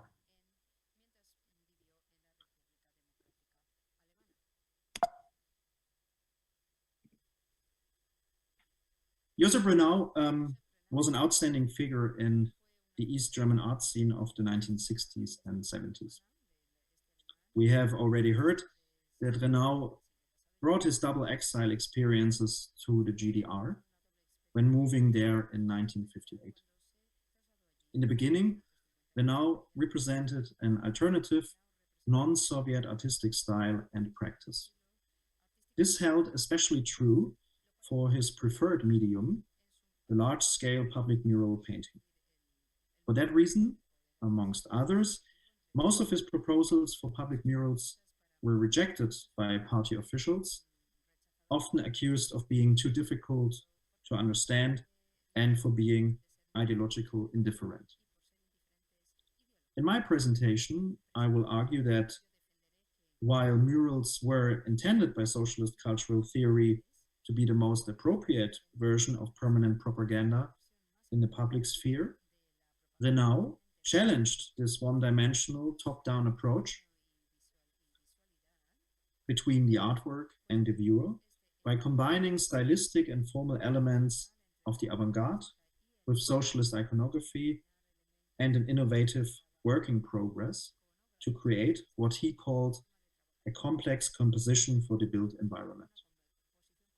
His murals always allowed for a moving observer within an urban setting of the new socialist living complexes like Halle Neustadt or Erfurt, which I will show you later. Renau's works, as well as his texts, show why his unique form of muralism was both an attempt for a possible contemporary artistic expression in modern socialism, as well as a critique of still followed dogmatic concepts of socialist realism. As you may have seen it in the exhibition or have read it in the catalog, Renau's exiles were highly productive and challenging years from various perspectives. While, as we have heard today, Renau's Mexican experience was one closely connected to the avant-garde movement in the Americas and artistic and political anti-fascist practice, the years in the GDR, and nearly 25 years he lived in the GDR, are not so much characterized by his international reputation and skills, but were more focused on artistic assertion and collective art practice. Especially after Franco's death, Renau made several attempts to re-establish himself within the canon of Spanish Republican art history, while neglecting more and more his artistic practice in the GDR. That allowed his collective, friends, and pupils to adapt at least his final project in the GDR, the mural in Erfurt, that was finished 2 years after Renau's death in 1982. Despite this generational shift, why is it interesting to research Renau's oeuvre in the GDR at all? I think this question can be answered in a fourfold way. First, as the exhibition reminds us again, Renau's aesthetic qualities include works in small scale, so paintings, photographs, photomontages, as well as in monumental dimensions, like the murals. In this regard, his artistic production shows a unique diversity in form, technique, and concept compared to many other artists in the GDR. Second, Renau's analytical artistic approach grants us a unique insight into his ideas and concepts for public art in a socialist society.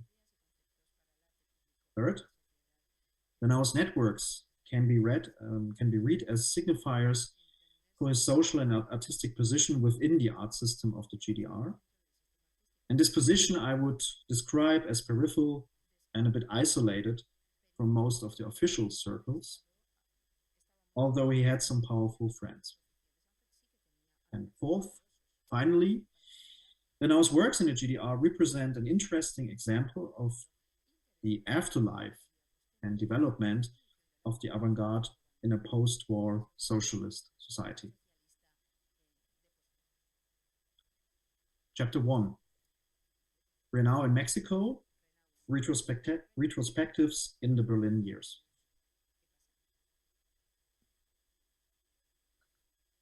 Before I come to some examples of Renau's murals in the GDR, it is worth to remember the importance of the Mexican experiences for him. Together with Siqueiros and others, Renau formulated and executed the theoretical principles of muralism into practice. Work sharing, labor in collectives, use of the state-of-the-art technical tools, such as projection and photomontages, to increase the illusion of the painting, as well as the correspondence relationship between the painting and a moving viewer. The viewer, who is perceiving and processing the content, the composition, and the iconography of the image, wanders through the space, as you can see here on this picture. That is the programmatic formulation of the idea of a moving spectator, in contrast to a static viewer of the past. All these principles had a lasting influence on Renau's artistic work in the GDR. Despite his established position as an artist in Mexico, Renau moved to the GDR in 1958.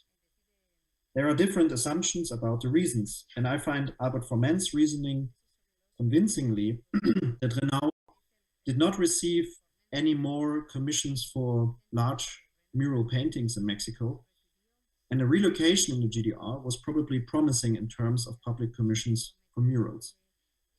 In fact, it was sincerely a series of courses that led him to make a fresh start in East Berlin after 20 years in Mexico at the age of 50. In retrospect, Renau himself stated that he had a, and I quote, deeply emotional relationship with the tradition of German art, and that because of the strong pressure of the USA on Mexico, quote, and his critical political and artistic work, such as the already mentioned photomontages, were endangered. Instead, Renau saw in the GDR the opportunity to publish his major work, The American Way of Life, Fata Morgana, USA, which had already been partly published in the Eulenspiegel magazine starting from 1954, so before he came to East Germany. And the whole cycle appeared in 1967. Being in the GDR, Renau wrote and spoke frequently about his perspectives on Spain and Mexican muralism and about its relevance for the art in the GDR. Already in July 1960, he described in the newspaper Sunday his memories of the Civil War. And it was in 1965 when Renau published a longer article in Spanish on the, excuse my pronunciation, I'm just trying to read it in Spanish, Rango Universal de la Pintura Mexicana, that he firstly presented at a conference at the University of Rostock in 1963. In this talk, we have republished or reprinted this talk in this edited volume a couple of years ago. So in this talk, he argued that while there is a great interest in Germany on pre-Columbian art in Mexico, the contemporary art is much lesser known. And again, sorry for my pronunciations, but this is the quotation, and I'm trying to read it.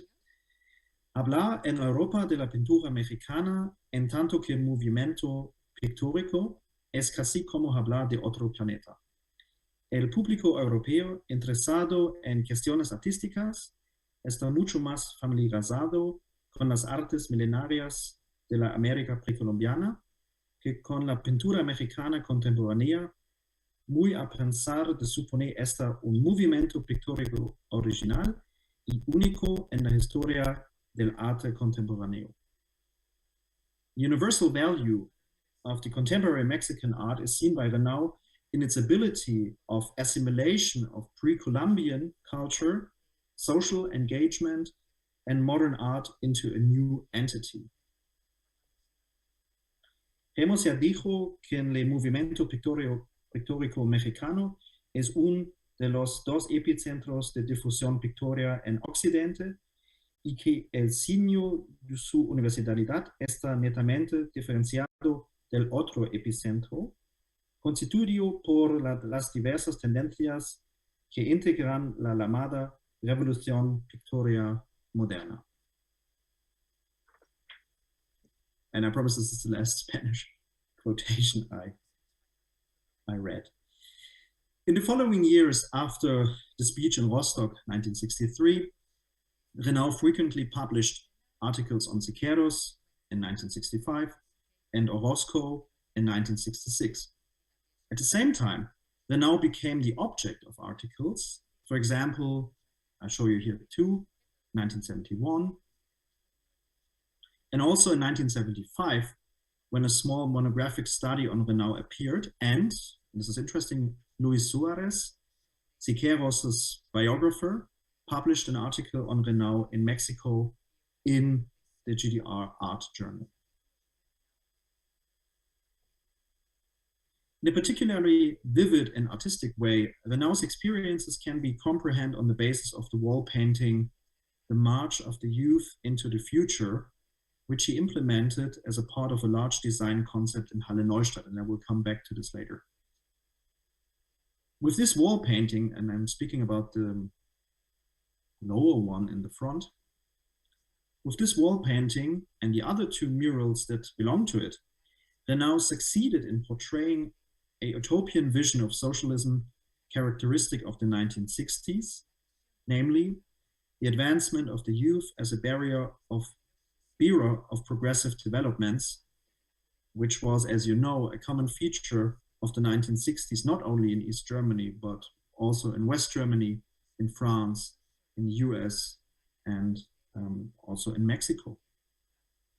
Crucial for Renau's muralism in the GDR is the combination of avant-garde stylistic elements, of classical modernism, and contemporary techniques. In addition, it is precisely the mural in Halle Neustadt that represents an excellent example of Renau's artistic richness, of visual invention, that contributed to a unique iconography of socialist future visions. In the GDR, Renau was not, or was, at least to my knowledge, the only visual artist who had lived in Mexico, certainly the only one who came from Spain to Mexico and then to the GDR. And he had been personally acquainted with the muralism of Rivera, Orozco, and Siqueiros. The double exile experience exerted a great influence on his artistic and personal attitudes. Renau's establishment in the GDR fell into a time of increased interest in the contemporary art of Mexico and allowed Renau, after he mainly worked as a graphic artist, to implement large public murals in the GDR at the end of the 60s. Although Renau's commitment to the GDR television and the fact that Eulenspiegel published some of his elder graphical works, the impression that Renau's decision to leave Mexico and to move to the GDR had been consistent is not entirely coherent, particularly with regard to the political situation in East Germany at the beginning of the 1950s. Between 1933 and 45, Mexico was a refuge for German writers and communist officials. In contrast to the US, as far as we know, very few visual artists from Germany had settled in Mexico. Renau pointed out that he had cultivated, and I quote him, a close personal acquaintance with well-known German immigrants such as Ludwig Renn, Bodo Use, and Anna Segers, but his cooperation in the various organizations and publications organs of the German-speaking exile community has not been entirely secured. Some of the German emigres worked as lecturers at the Mexico City Labor Union, for whose magazine Futuro Renau created covers between 1940 and 46. And here you have also the Mexican passport of Bodo Use and a very interesting photography of Rivera by Anna Segers. It therefore is understandable that mainly Mexican emigres like Ludwig Renn, Georg Stiebi, or Anna Segers, who moved back to Germany after the war and to the Soviet occupation zone, tried to popularize contemporary Mexican art in the East. In preparation for one of the largest German-wide art exhibitions after the war, that happened in 1949 in Dresden, Mexican muralism was modeled as a blueprint for a new mural art in East Germany. After the presentation of the results, the state party and critics condemned this attempt, making it very difficult for artists in the GDR to reimagine Mexican muralism again. The artistic adaptation of Mexican art was severely restricted by the new criticism of modernity in the so-called struggle against formalism. While the SED endeavored to bring Rivera and Siqueiros as honorable guests to the Third World Festival of Youth to East Berlin in 1951, both Rivera and Siqueiros were welcomed as peace fighters, but not as artists. The preemptive reception of the muralism in the early GDR, as well as the political cleansing of the SED under former emigres from Mexico between 1950 and 1953, outlined the historical situation shortly before Renau arrived in the GDR. It was not until Stalin's death in 1953 that the Mexican image of the GDR, or in the GDR, was to change, as the exhibition Mexican Painting and Graphics organized by the Academy of Arts in East Berlin demonstrated in 1955. And after the Dresden-based publishing house Verlag der Kunst won Diego Rivera for a cooperation in the monographic study devoted to him, Rivera was appointed as a correspondent member of the Academy of Arts in Berlin. A visit to the GDR followed in 1956, and he was even asked to design a public mural for the GDR. The years 1955-56 marked therefore a turning point. Mexican modern art was officially recognized again as an important source of inspiration for artists in the GDR. In the following years, various publications and translations on Mexican art came out, and a public demonstration of solidarity with Siqueiros, who was imprisoned 1960 to 64, took place. Finally, Siqueiros visited the GDR in 1970, met Renau in his studio in Berlin, and promised, like Rivera before him, to deliver a mural for the GDR, which also never became true. In 1968, when reviewing the first major publication of the GDR on Mexican contemporary art, published in 1967 under the title The Man in Flames, Renau underlined the significance of the movement of Muralismo as one of the most important manifestations of contemporary art for him. Renau declared that the art of Rivera, Orozco, and Siqueiros is the very first episode in the history of art in which, and I quote him, the artistic movement is shaped in its nature by the fact that its representatives actively participated in the social revolution which generated this motion. That is a huge difference between those pioneers of the modern muralism in Mexico and the simultaneous European avant-garde painting, end of quote. Renau finished his statement that form, function, and content of the Mexican muralism formed an entity. quote again, every social revolution creates its own expression. The specific expression of the Mexican Revolution has been the Muralismo. End of quote.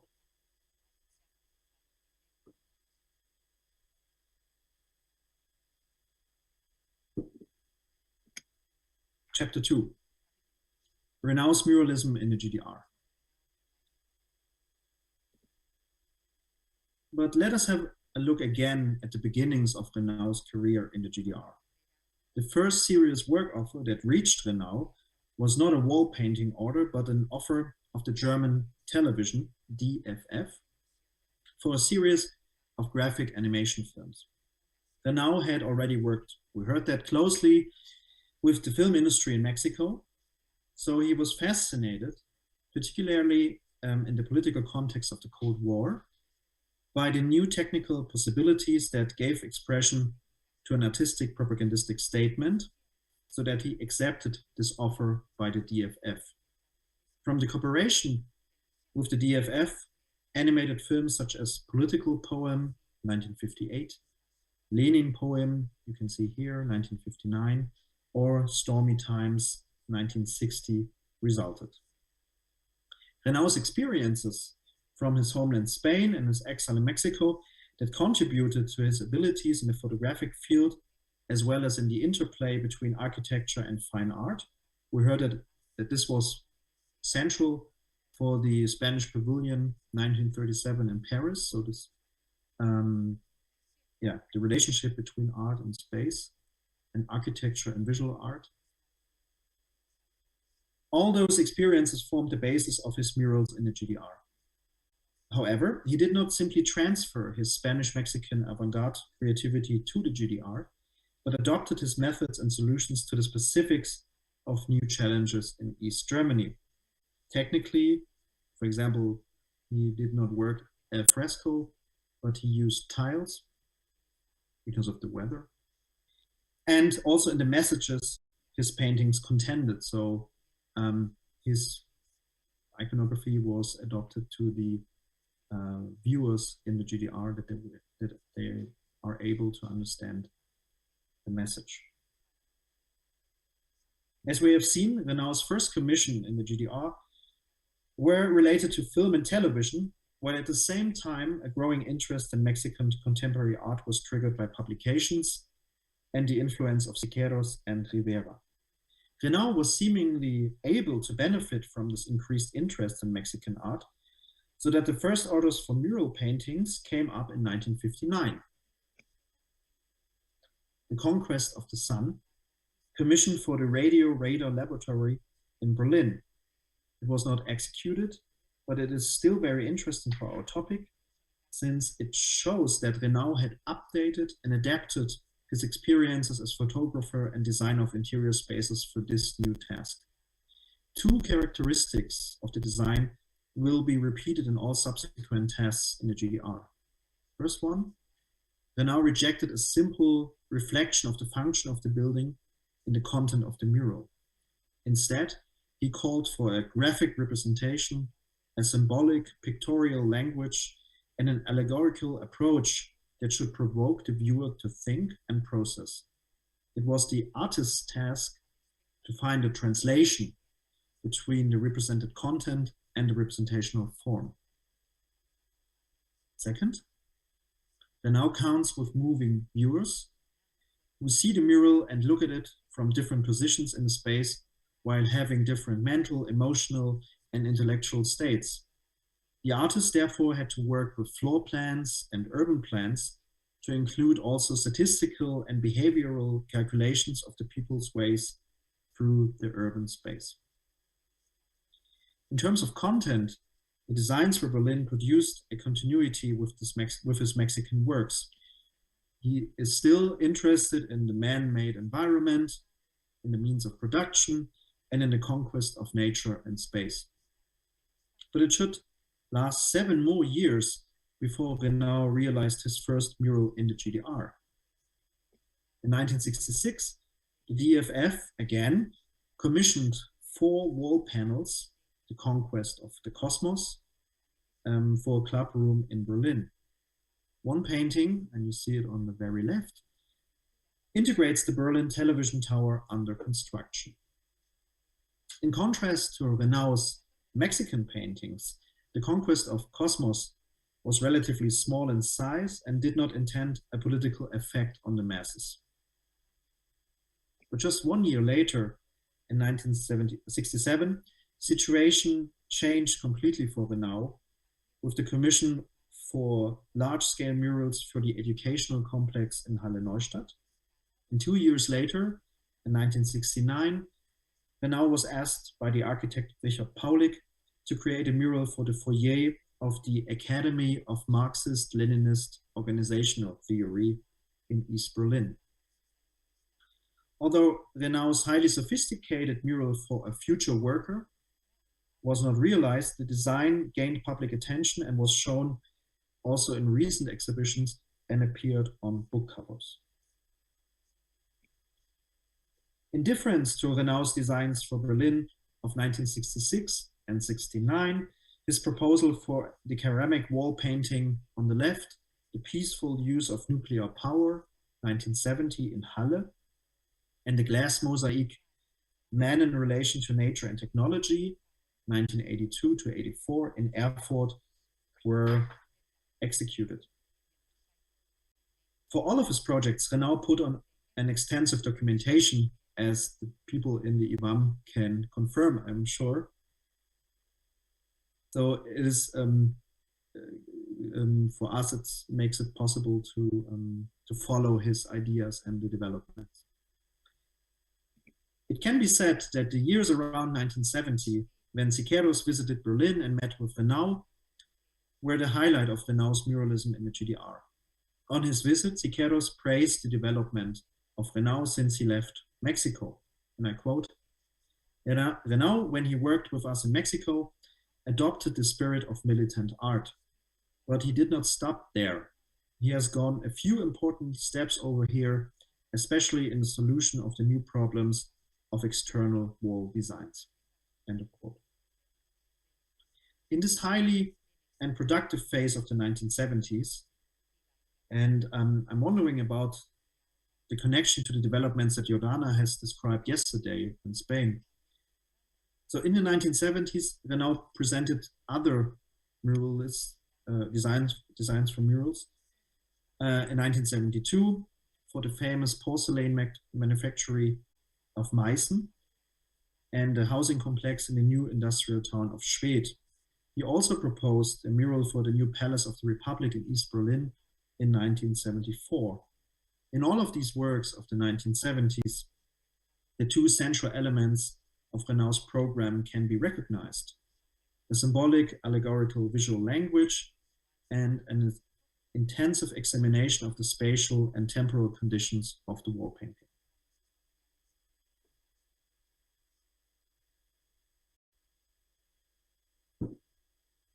Chapter 3, Halle-Neustadt. Halle-Neustadt, built since 1964 for the workers in the chemical industry, was one of the largest and most ambitious projects of urban development in the GDR and was intended to reflect socialist state consciousness with architecture and architecture-related art. Located in the northwestern part of Halle-Neustadt, Renau's murals for the educational center should be seen as the, and I quote, emphatic expression of the unified socialist education system. A complex of dormitory, club canteen, swimming pool, and chemical laboratory building was planned, but only partly executed. Renau and his Berlin collective, to which among others René Kretz and Herbert Sandberg belonged, produced a couple of designs for large format exterior murals on behalf of the city council.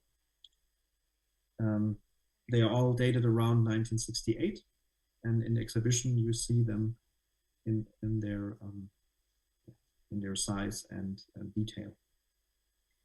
So we have the forces of nature, that's one design. Man's control of nature, as another one. Both were the large murals for the windowless stairwells of the dormitory.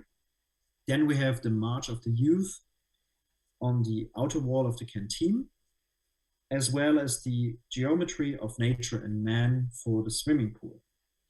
In his entire career as muralist, Renau had not been given the opportunity to carry out a series of large-scale exterior murals with a coherent content and form, because the work in Mexico had been only interior murals. So this was his first time with such a large commission. Not all of Renau's plans for Halle Neustadt were realized. His objections to the two large vertical walls, Renau preferred one large wall and not two smaller ones. Those objections were ignored, and his design for the forces of nature was rejected for stylistic and formal reasons. Instead, Renau was asked to create a mural on the topic, the unity of working class and the founding of the GDR, which was already assessed in the GDR as a serious interference with his artistic autonomy. In December '68, the collective around Renau broke up due to unresolved differences. Gretz and Sandberg took over the mural on the swimming pool. Renau and his staff took over canteen and dormitory. A dynamic, forward-pressing and euphoric visual language seemed appropriate for Renau, especially in a heavily frequented public area such as the new education center. Renau hoped for a didactic effect on the viewer. Quote, the pictures should trigger a positive impression, so the theme, color, and form had to be appropriate, end of quote. Already in 1932, Siqueiros argued in a very similar manner during a lecture he gave at the John Reed Club in LA. Siqueiros addressed the increased public perceptibility and effect of the exterior mural and asked for consequences for its production and design, content, and form, including the use of the latest technologies and materials. The presentation of new socio-political content should go hand in hand with the new forms. And the propagation of collective exterior wall painting over traditional painting on canvas and over the occult interior wall painting, as Siqueiros called it, was in his mind, as well as the superiority of collective mechanized work over stingy individual work, according to Siqueiros, 1932. Back to Renau and Halle. In the preparatory drafts for the overall planning for the education center of Halle Neustadt, Renau's careful rational working method becomes evident, which he had already used during his work with Siqueiros in Mexico, namely a dynamic of overall appearance and details that take into account the different observer positions, as well as that of the function and significance of the image that should be adequate to the building in terms of iconography and format. While a noticeable increase in content, design, and motive from bottom to top can be seen in the vertical stairwells, the horizontally positioned canteen building on the left is characterized by a dynamic that develops from right to left.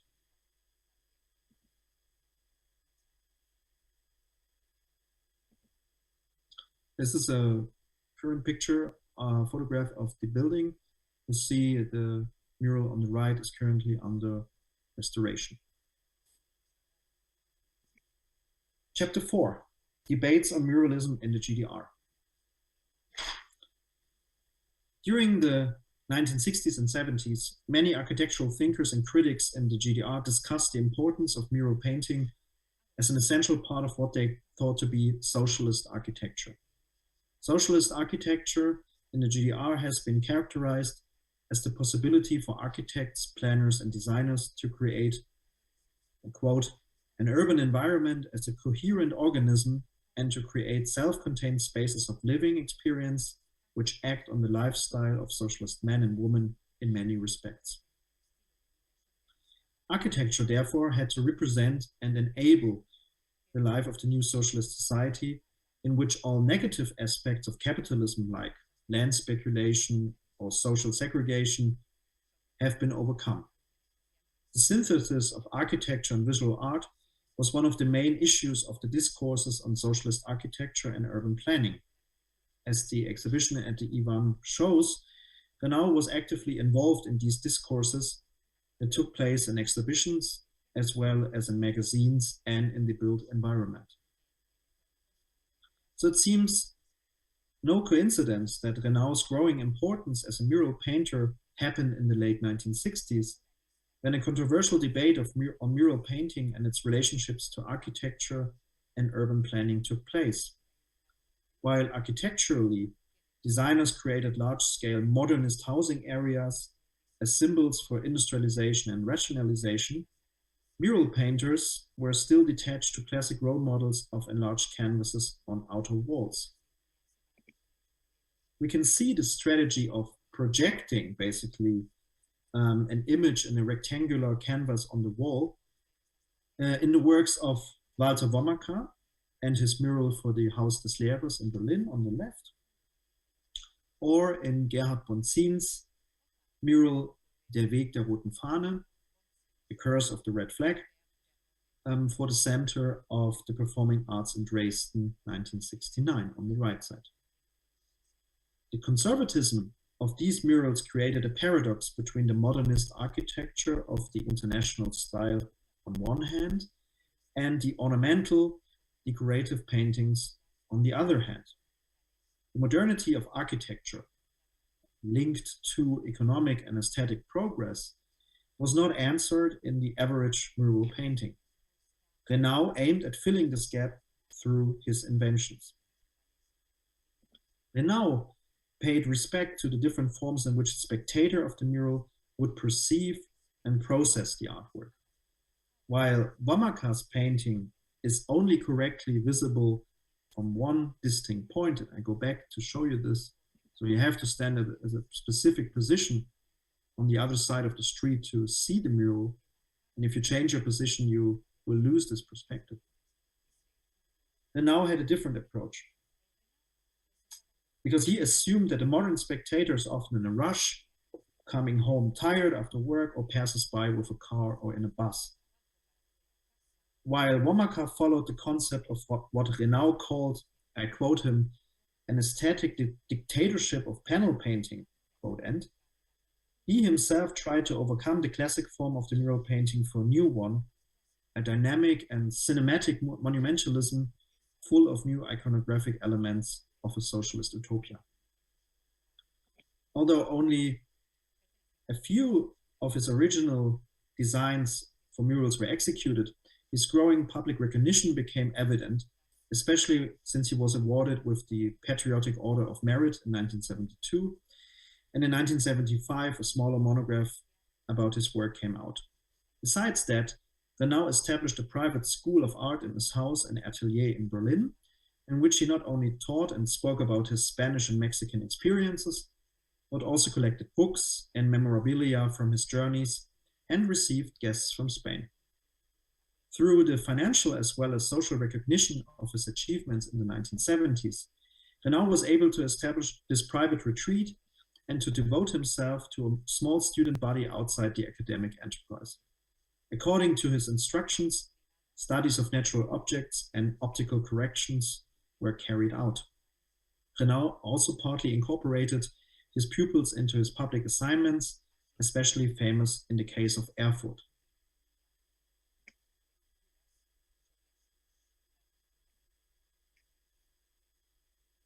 The mural in Erfurt, executed from 1982 to 84, basically after Renau's death, is a special case because Renau did not lead the collective in the realization of the artwork. We have already heard that Renau became more and more active again in his homeland Spain after Franco's death, aiming at securing his position not only in the contemporary art scene, but also in the historical canon. And while Renau was engaged with the Spanish pavilion of the Venice Biennale, his collective back in Berlin acted more and more independent. The Venice exhibition, Spain, Artistic Vanguard and Social Reality, 36 to 76, was devoted to the avant-gardist Renau, the poster artist and photographer, and not so much on the GDR, or not so much to the GDR muralist.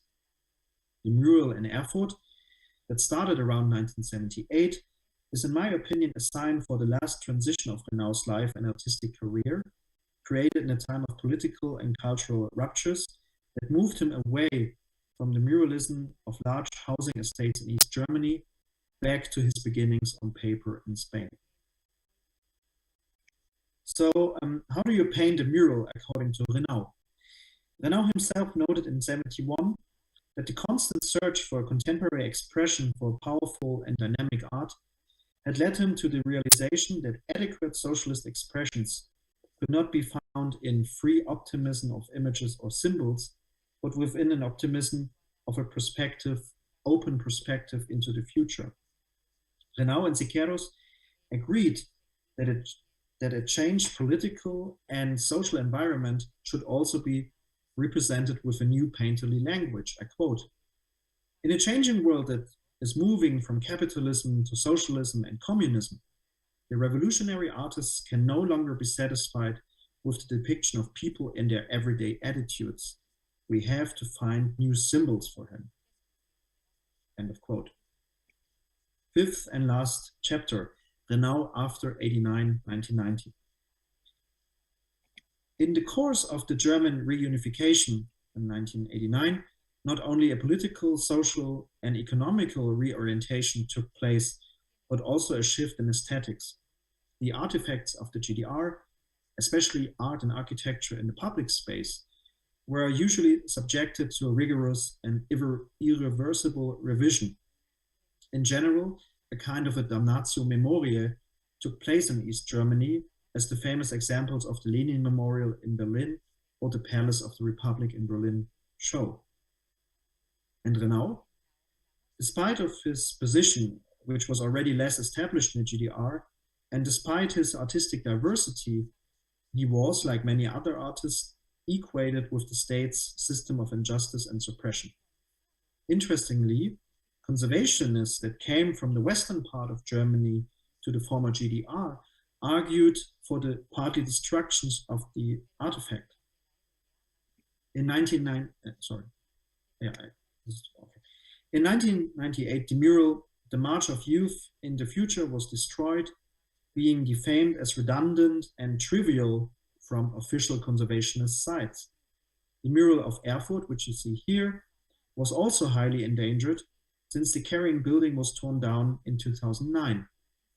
Those decisions for or against the preservation of murals in the public space were often justified economically and due to missing categories, not from the perspective of preservation. Various initiatives, for example, from building research or monument preservation, are increasingly devoting themselves to the architectural heritage of the GDR in the last decade. Activities carried out, this is, see here, the mural in Halle again, the March of the Youth. On the left side, the mural, and on the right side, you see the situation after 1999, when the mural was destroyed. Activities carried out, for example, by the Wüstenrot Foundation are excellent examples for this new devotion. These initiatives also provide a basis for the preservation of and the research on the surviving murals by Renau in Erfurt and Halle. The fact that Renau's work in the GDR has now reached a kind of the official discourse in art history and preservation has been made possible by exhibitions that included Renau's designs. Most prominently, the great retrospective in 2012, Farewell to Icarus, shown in Weimar, invited critics and visitors to evaluate Renau's prominent position and quality within the GDR art world. Additionally, a bottom-up perspective by former pupils of Renau was presented by Martha Hofmann and Petra Flierl in Berlin in 2015. While Renau's works are part of the official canon of Spanish art in the 20th century and were exhibited in the major museums in Germany, Renau is mostly known not as a complete artist, but more as a designer of murals. Only smaller exhibitions were devoted to Renau's creativity, and I really urge the curators of the current exhibition to present this impressive show in Germany and maybe Mexico at some time. This would be great. To summarize, Renault's work in the GDR of the 60s and 70s, from the murals in Halle to the latest one in Erfurt, can be seen as a form of aesthetic diversity and artistic assertiveness against a cultural hegemony that was intended by the ruling party of the GDR. His achievements as an artist, as a theoretician, as an agitator and teacher are now judged from a more objective point of view than it was the case in 1990s Germany. The temporal distance to the GDR, which now includes more or less a generation, and the continuous historization of the art and architecture will hopefully lead to more conversation also in Germany on Renault's artistic achievements as part of a shared cultural heritage between Spain, Mexico, and the GDR and Germany. Thank you very much.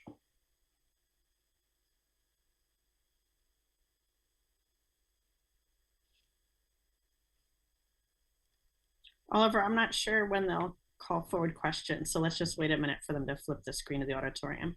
Yeah. That was great. Thanks. I have a question, but I'll wait and see if there's anything in the audience.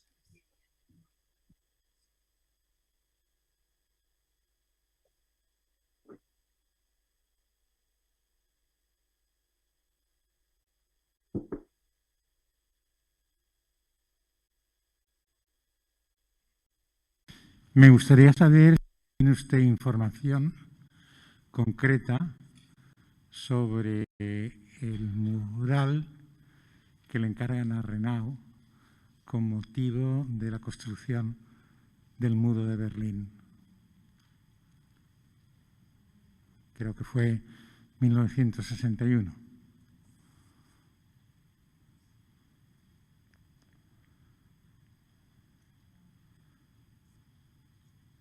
Oliver, I don't think you're going to be able to hear the Spanish, so yeah, I have only heard Spanish, and I'm not sure if you might have to ask them to repeat and have the translator translate it, or I can translate it for you. Yeah. Let's see what they say. And I don't see the auditorium, so. Yeah, I'm just asking them to put it on now. Yeah. ¿Pueden repetir la pregunta y pasarlo por la traductora, o si no la traduzco yo? En 1961 le encargan a Renau la realización de un mural con motivo de la construcción del muro de Berlín. ¿Qué información tiene usted sobre este asunto? Oliver, what information do you have about the construction of the mural for the Wall of Berlin that Renau was commissioned to do? Do you have any information about that?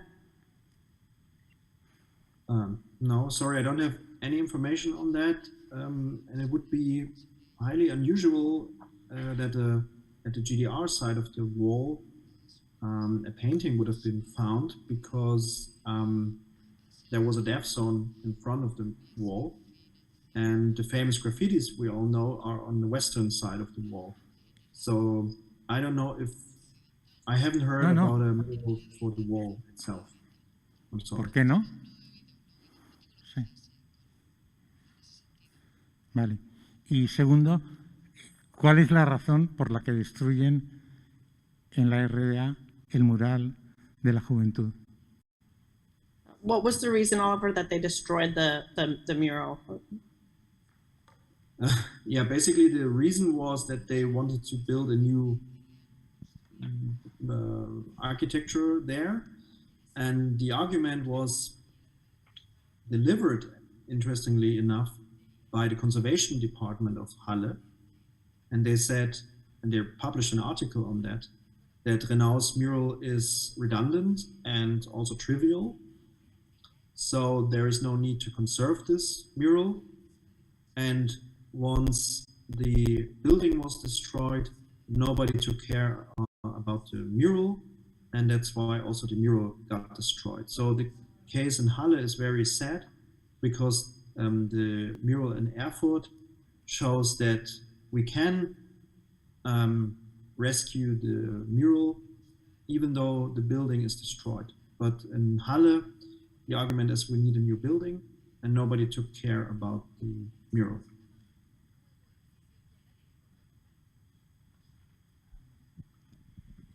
Es curioso entonces que Renault sufre la piqueta sobre un mural suyo, el de España hacia América, en Cuernavaca, y luego, 20 años después, la piqueta vuelve a destruir otro mural suyo en la República Democrática Alemana.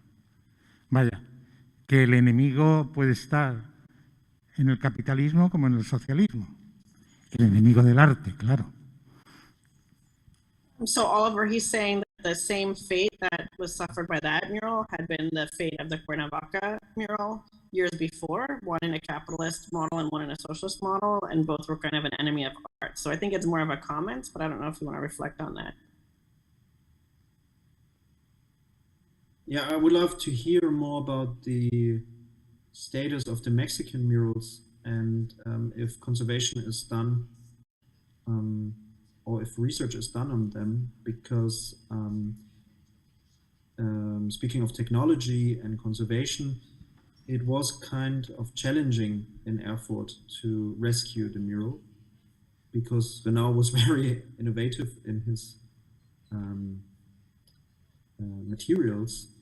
So if we could compare, or if we would have knowledge about the Mexican murals, might help to restore and save the murals in the GDR as well, even though they are very different from each other.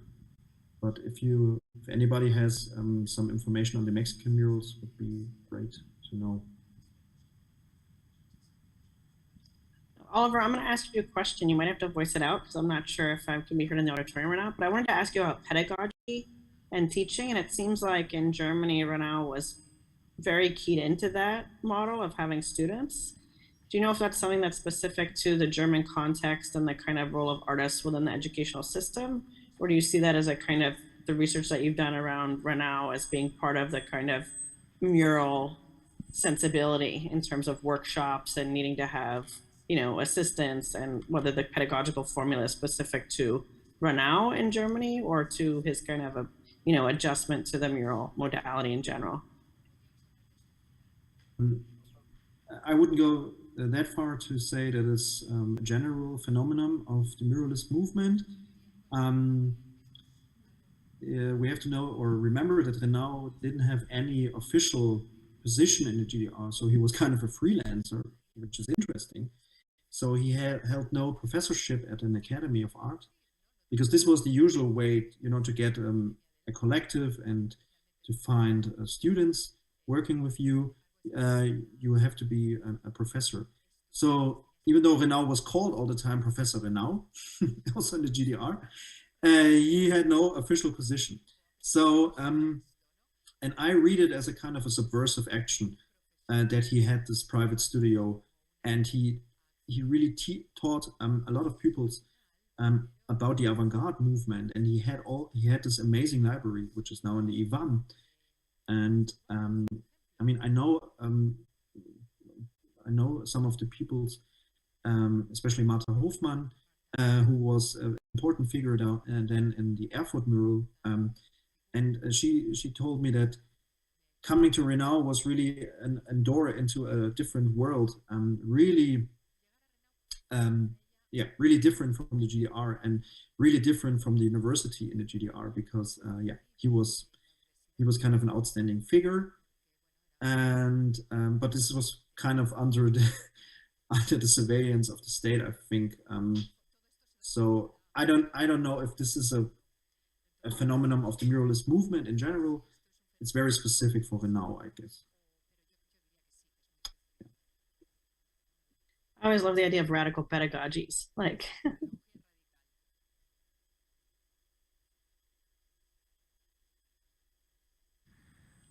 Pues si nadie tiene ninguna otra pregunta, damos paso a Jordana para que nos exponga sus conclusiones.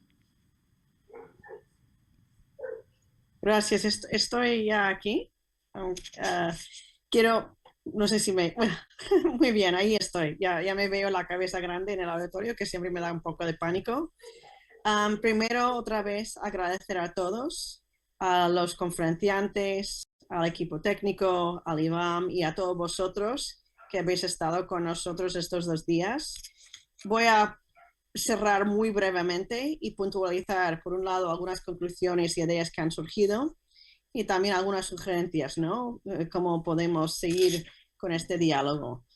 A mí he aprendido muchísimo estos 2 días sobre la importancia del encargo, la idea de los públicos, que para mí, desde lo que nos enseñó Carl sobre la representación de los públicos hasta nuestras preguntas sobre quiénes son los públicos real, ¿no? Los públicos que leen los periódicos, los públicos que vean las exposiciones, los públicos como nosotros que somos los historiadores y críticos sobre el pasado. También la necesidad de volver al archivo una y otra vez. A mí siempre me parece que nuestras investigaciones nunca se han acabado, que tenemos que acordarnos de volver, y creo que con la oportunidad de esta exposición claramente tenemos la oportunidad de volver a ver estas piezas en persona, pero también hablar conjuntamente sobre ellas y ver qué más podemos aprender. Y para esto quiero agradecer otra vez el gran labor de Ramón y Josep y su generosidad en invitarnos a nosotros todos a dialogar con ellos. Creo que también abocar para una investigación abierta. Siempre me parece que es mejor trabajar colectivamente, y en esto tal vez podemos hacer espejo a lo que promovía el propio Renault, de labor político, cultural y artístico, y el beneficio que tenemos cuando trabajamos juntos. Y me ha parecido que una clave para esto es investigar de forma transgeneracional. Por eso estoy muy agradecida a la variedad de participantes que hemos tenido para estas secciones. También la colaboración necesaria entre los museos y las universidades. Creo que estamos aquí muy privilegiados de haber sido invitados a participar en el seminario, y siempre me parece que lo ideal es tener estas relaciones, ¿no? Entre la academia y el mundo de los museos. Y no tener miedo a las propuestas. Yo creo que los que habéis estado en el auditorio, creo que es un poco interesante entender que muchas de las presentaciones han sido tentativas o propuestas o primeros pasos, y no tener miedo a estos, sino que utilizamos esas propuestas para saltar ideas, para conversar, para dialogar. Y finalmente también me ha parecido muy importante el tema de género, que surgió más directamente alrededor de Manuela Ballester, pero luego también en la charla de Erika, y preguntarnos siempre, ¿no?, quién está mirando y quién está representado, y cómo podemos empujarnos a tener estas ideas de clase, política y género en mente cuando estamos investigando y cuando estamos interpretando. Entonces yo creo que sin más, simplemente otra vez agradecer a todo el mundo. Ojalá pudiera estar ahí con vosotros a salir a tomar una caña y algo en la terraza de enfrente, pero espero que podáis hacer lo mismo tal vez conjuntamente. Y cuidaros muchos, ¿no? Todavía en momentos de pandemia, espero en algún momento futuro estar ahí otra vez en Valencia. Muchísimas gracias a todos.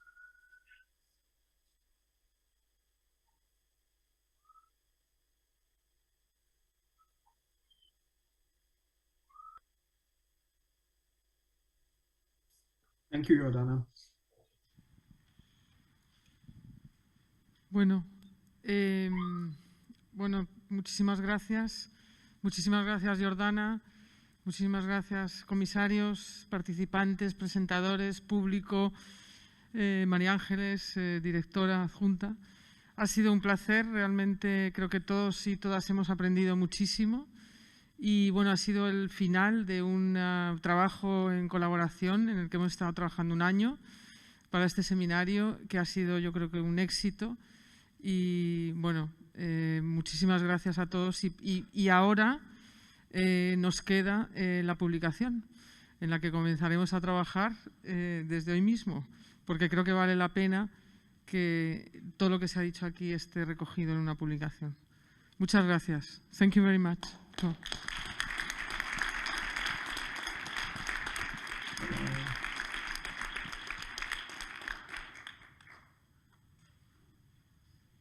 So that's it? Okay. Vamos. Buenas noches. Bye.